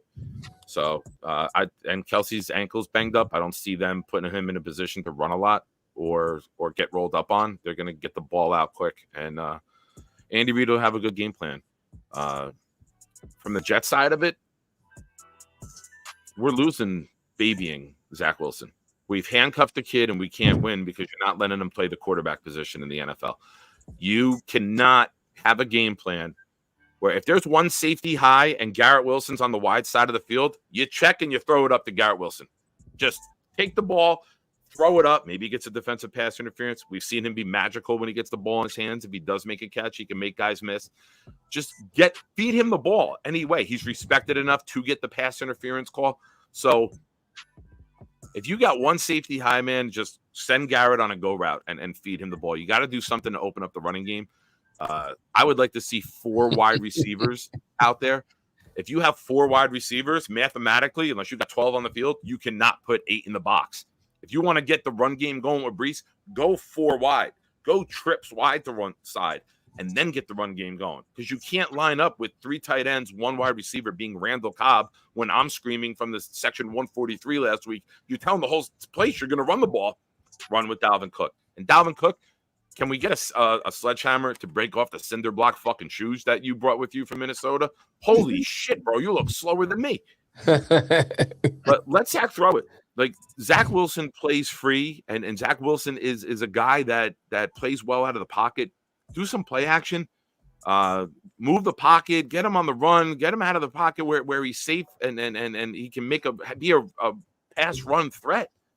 Like, standing there in the pocket and then looping around 15 yards, it doesn't do shit.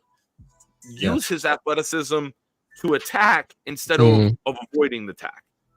Yeah. I mean, it's say what you want. Here's just a little nugget I want people to ponder on. Nathaniel Hackett obviously was a Denver head coach last year. Steve Spagnuolo had his number. He's going to see him again. Obviously, he did film on the Jets for the last 3 weeks. He's going to have his number. And I just think the issue with the Jets offense is Nathaniel Hackett. The play call is trash. Go for real. I've had to endure 2 Jets games on the national TV because that's playing in my market. It's trash. The play calling is dookie. So that plays into our favor. Chiefs will win. But I'm not going to count out that defense. That defense is going to fight, scratch, fall, fight kneecaps, and try to keep that team in the game. They're going to do that. And You cannot play offense without being a dual threat, right? You have to have. Years ago when we grew up, right? Yeah. You started the run game and you used the run game to open up the pass. In this day and era, with the rules in the league and the way defenses play, you have to use the pass to open up the run. And if you're not even a threat of throwing the ball downfield and your passing attack is checkdowns and running it with multiple tight ends, you're going to have 8, 9 in the box. And the element of surprise is what gets misdirection. A shuffle pass to McCall Hardman. I have as many plays on offense as Hardman does in 3 games. It's the design of the scheme, the offense, the utilization of the people on the roster. It's fucking insane.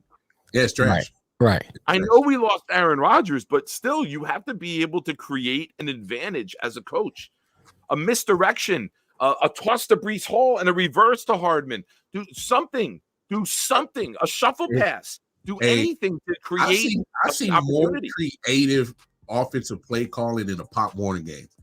Hmm. Like that ass serious, dog. Right. Like I'll send you a picture of when I coached flag football, and I had Nicky at wide receiver, and we snapped it in shotgun to a kid, and he turned around and handed it to that kid, the running back. He went that way, threw it back to the original quarterback who caught it, and then threw it to Nicky in the end zone. They were 6 and 7 years old, and people are like, I can't even get my team to line up. How are you running this shit? Like, you can create when you have talent, and it's driving me nuts because the line didn't look bad against the Patriots. Zach Wilson holding the ball for an average of 3.5 seconds made the line look bad. But if you have 3.5 seconds in the NFL to throw, you have to throw the fucking ball by about 2.2. Yeah. Otherwise, you're gonna have a problem. You're gonna have a problem. I quit drinking. Thank God I quit drinking. Yeah, I like it better than just drinking. So you going with the Jets? I take it. You can have a realistic pick. Don't do that because of fandom, dog. Don't do that. No, the Chiefs should win this game. Yeah. The Jets haven't shown that they're going to let him air it out. And then who knows? Maybe you catch lightning in a bottle, and Garrett Wilson breaks one early, and then you can open up the running game because you actually gave the defense a threat of a passing attack. Right. You're not going to line up with 8-9 in the box and run it and move the ball and settle for field goals against the Chiefs and beat them. There's no fucking way. I hope I'm wrong. You're going to bench him anyway. People are going to be booing him anyway. I'd rather him throw a pick 35 yards downfield than a 3-and-out time and time again. Take a fucking chance. They sound like that's what people say. They ain't gonna hurt you. I feel you, dog. Hey, we'll preach. Monday Night Football concludes week 4. Of course, you're gonna have Seattle Seahawks going to New Jersey, East Rutherford, and they're gonna do battle with the Giants. Hey Nick, go ahead, finish this one off real quick, and then we'll go around. Seahawks in a blowout. I know it's hard to make that trip going out there blowout. for them coming out here. Blowout. Like, I mean, I said blowout. Blowout. Like 37-13 again. I think they're going to get embarrassed just as much. Kayvon Thibodeau's been an absolute bust. His PFF rating is a defensive end so far in 3 games is a 23. He's by far the lowest guy among qualified players. He looks like he's a bust. Damn, he's a bust. Like, damn. He used the B word. A bust. Hey, Buster. Damn. That's it? Okay. Yeah, that's it? That's it. He didn't even finish the line. Okay. I'm gonna rock with the Seahawks. Look, man. No Saquon, no winning. I'm gonna keep it simple. They weren't winning with him though. But still, yeah, but it's the same chance even worse. Come on, if they were gonna get, my thing is you look at the defense of the Seahawks. They're still young and they're still gonna make some mistakes, but I think they're gonna get better week by week. And I love the fact that Bobby Wagner's back in Seattle, so he's gonna make sure that they get better week by week. I'm saying maybe 10, maybe 10 points. I don't think you think a blowout night. You're not thinking Miami Denver blowout, but you're thinking what like 41-10. I'm gonna say this. I'm like 37-13. Like I think Seahawks can put up 30 something points on them. They've done to a couple of it. They did it to the Lions, who are much better defense than the Giants. I'll go 21-10. I don't think it'll be that close. I'll say this. I don't know. I'll blow out. I'll say score predictions like he's playing his kids in Madden. I'm not gonna beat them too bad. I think the Seahawks gonna have a dominant performance. I mean, the way the Giants been playing this year, they just not been looking good. And it was unfortunate because last year was giving the coach so much praise, man. And you think coming back in the sophomore year, you want to see that build on that momentum, and it just ain't happening so far. Just not. So the way they've been performing, the way Daniel Jones, like he going in reverse and not progressing, I just think the Seahawks going to dominate this game. Okay, that's fair. So there it is, folks. Damn, I just got to agree with Nick. Shit. I know, it makes you discuss it, right?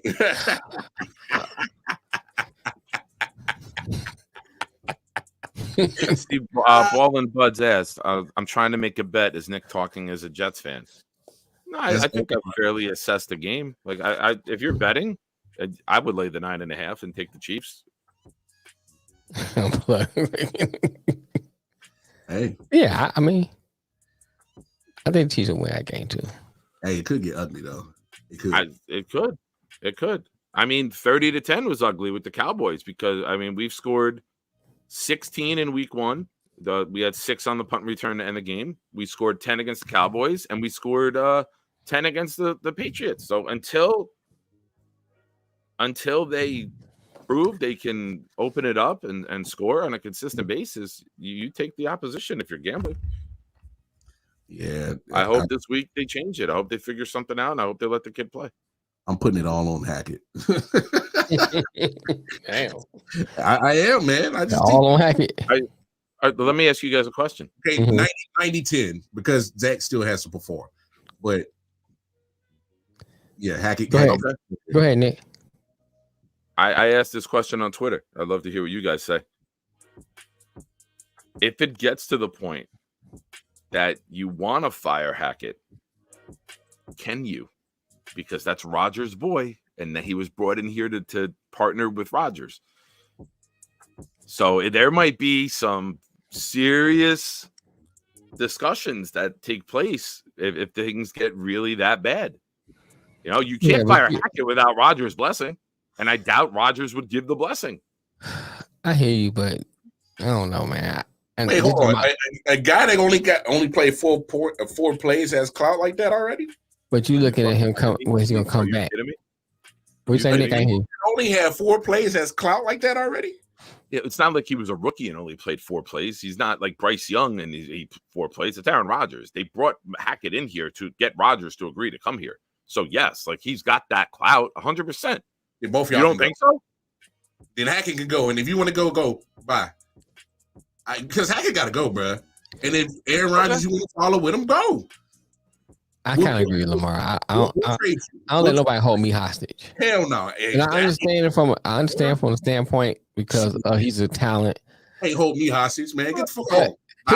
I'll say this. I'll say with this caveat: if he was a 25-year-old Aaron Rodgers, I may consider it. The fact that he's at that age where you don't know when that's gonna fall off, and now you're taking a big risk. If he has to come back to next year. You don't know what that 40-year-old gonna look like next year. It may fall off in that 40 when he turned 40. Going into that 41st year, and then you keep Hackett, who is dog shit right now. And sometimes, I'm gonna say this because sometimes it just takes someone a change to make a team go. He not make a good fit for this team and get a better coordinator. So all that comes into play for me when I make my decision. Plus I can't hold me hostage. You can't do that. I'm not gonna let it happen. Hey, this is a damn business, man. Hey, this is a business at the end of the day. And if Aaron Rodgers, who the dude can't even play for me for the rest of the year, I can't have you having that kind of control over a team that you can't play for. What I would love to see is Rodgers to get here and be on the headset and go into a hurry up, because the communication in the quarterback headset cuts off at 15 seconds left on the play clock. I would love to see a hurry up offense where Zach's calling the play, they call the plays, but Rodgers is in his headset saying, "All right, they're doing this. Look for this check. This is your read. Check him to this route. Boom, run it." Like, do something to create an advantage, right? We saw the highlight from Hard Knocks where Rodgers is in the headset telling him, throw it to Malik. Malik would be open. Throw it to Malik. And they hit the 50-something yard pass in the Hall of Fame game to Malik Taylor. Do the same shit. Let Rodgers look at the defense. Let him be up in a booth like a coach and just talk to Zach and coach him through it. I like that. Then go ahead and get rid of Hackett then. You be my pseudo OC for the rest of the damn year. I don't care. I'll be whatever you need me to be, baby.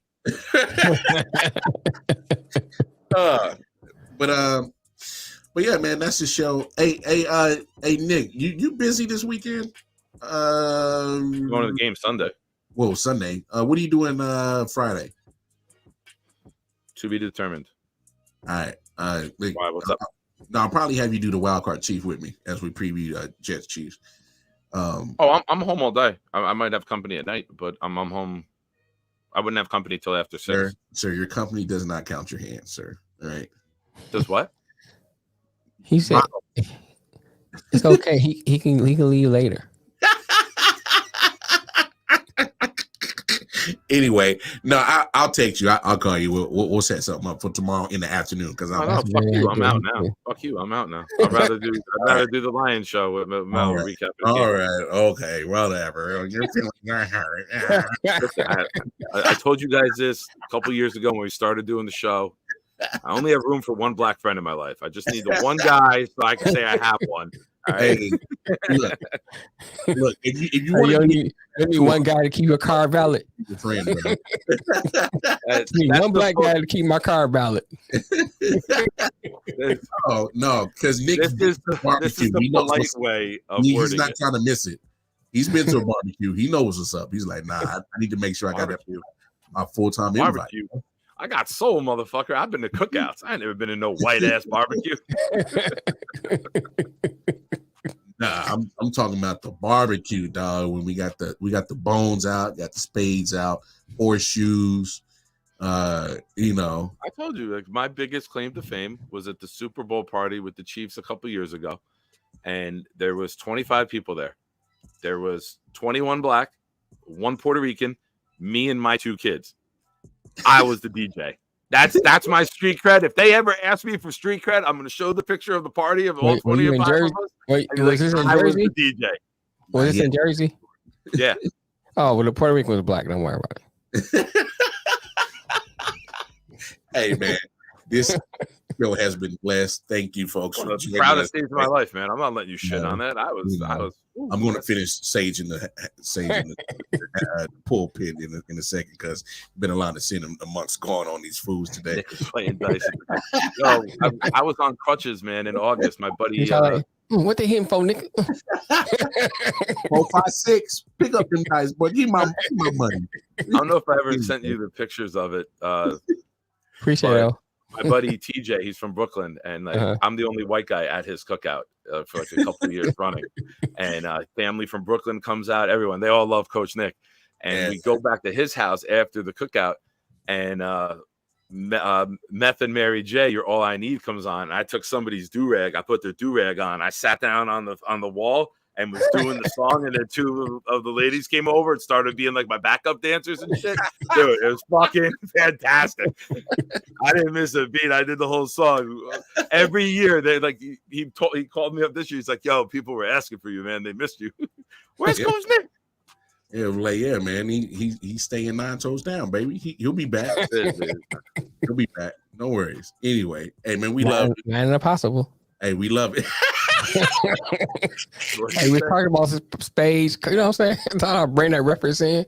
I didn't hear. What did you say? I said 9 and impossible. 9 and impossible. Hey, yo, we out. Oh, I get 1 more toe. We going wheel. Hey, we out. Y'all know where the social media is at, man. We holler at y'all, man. Turn it off, man. I lose 4 more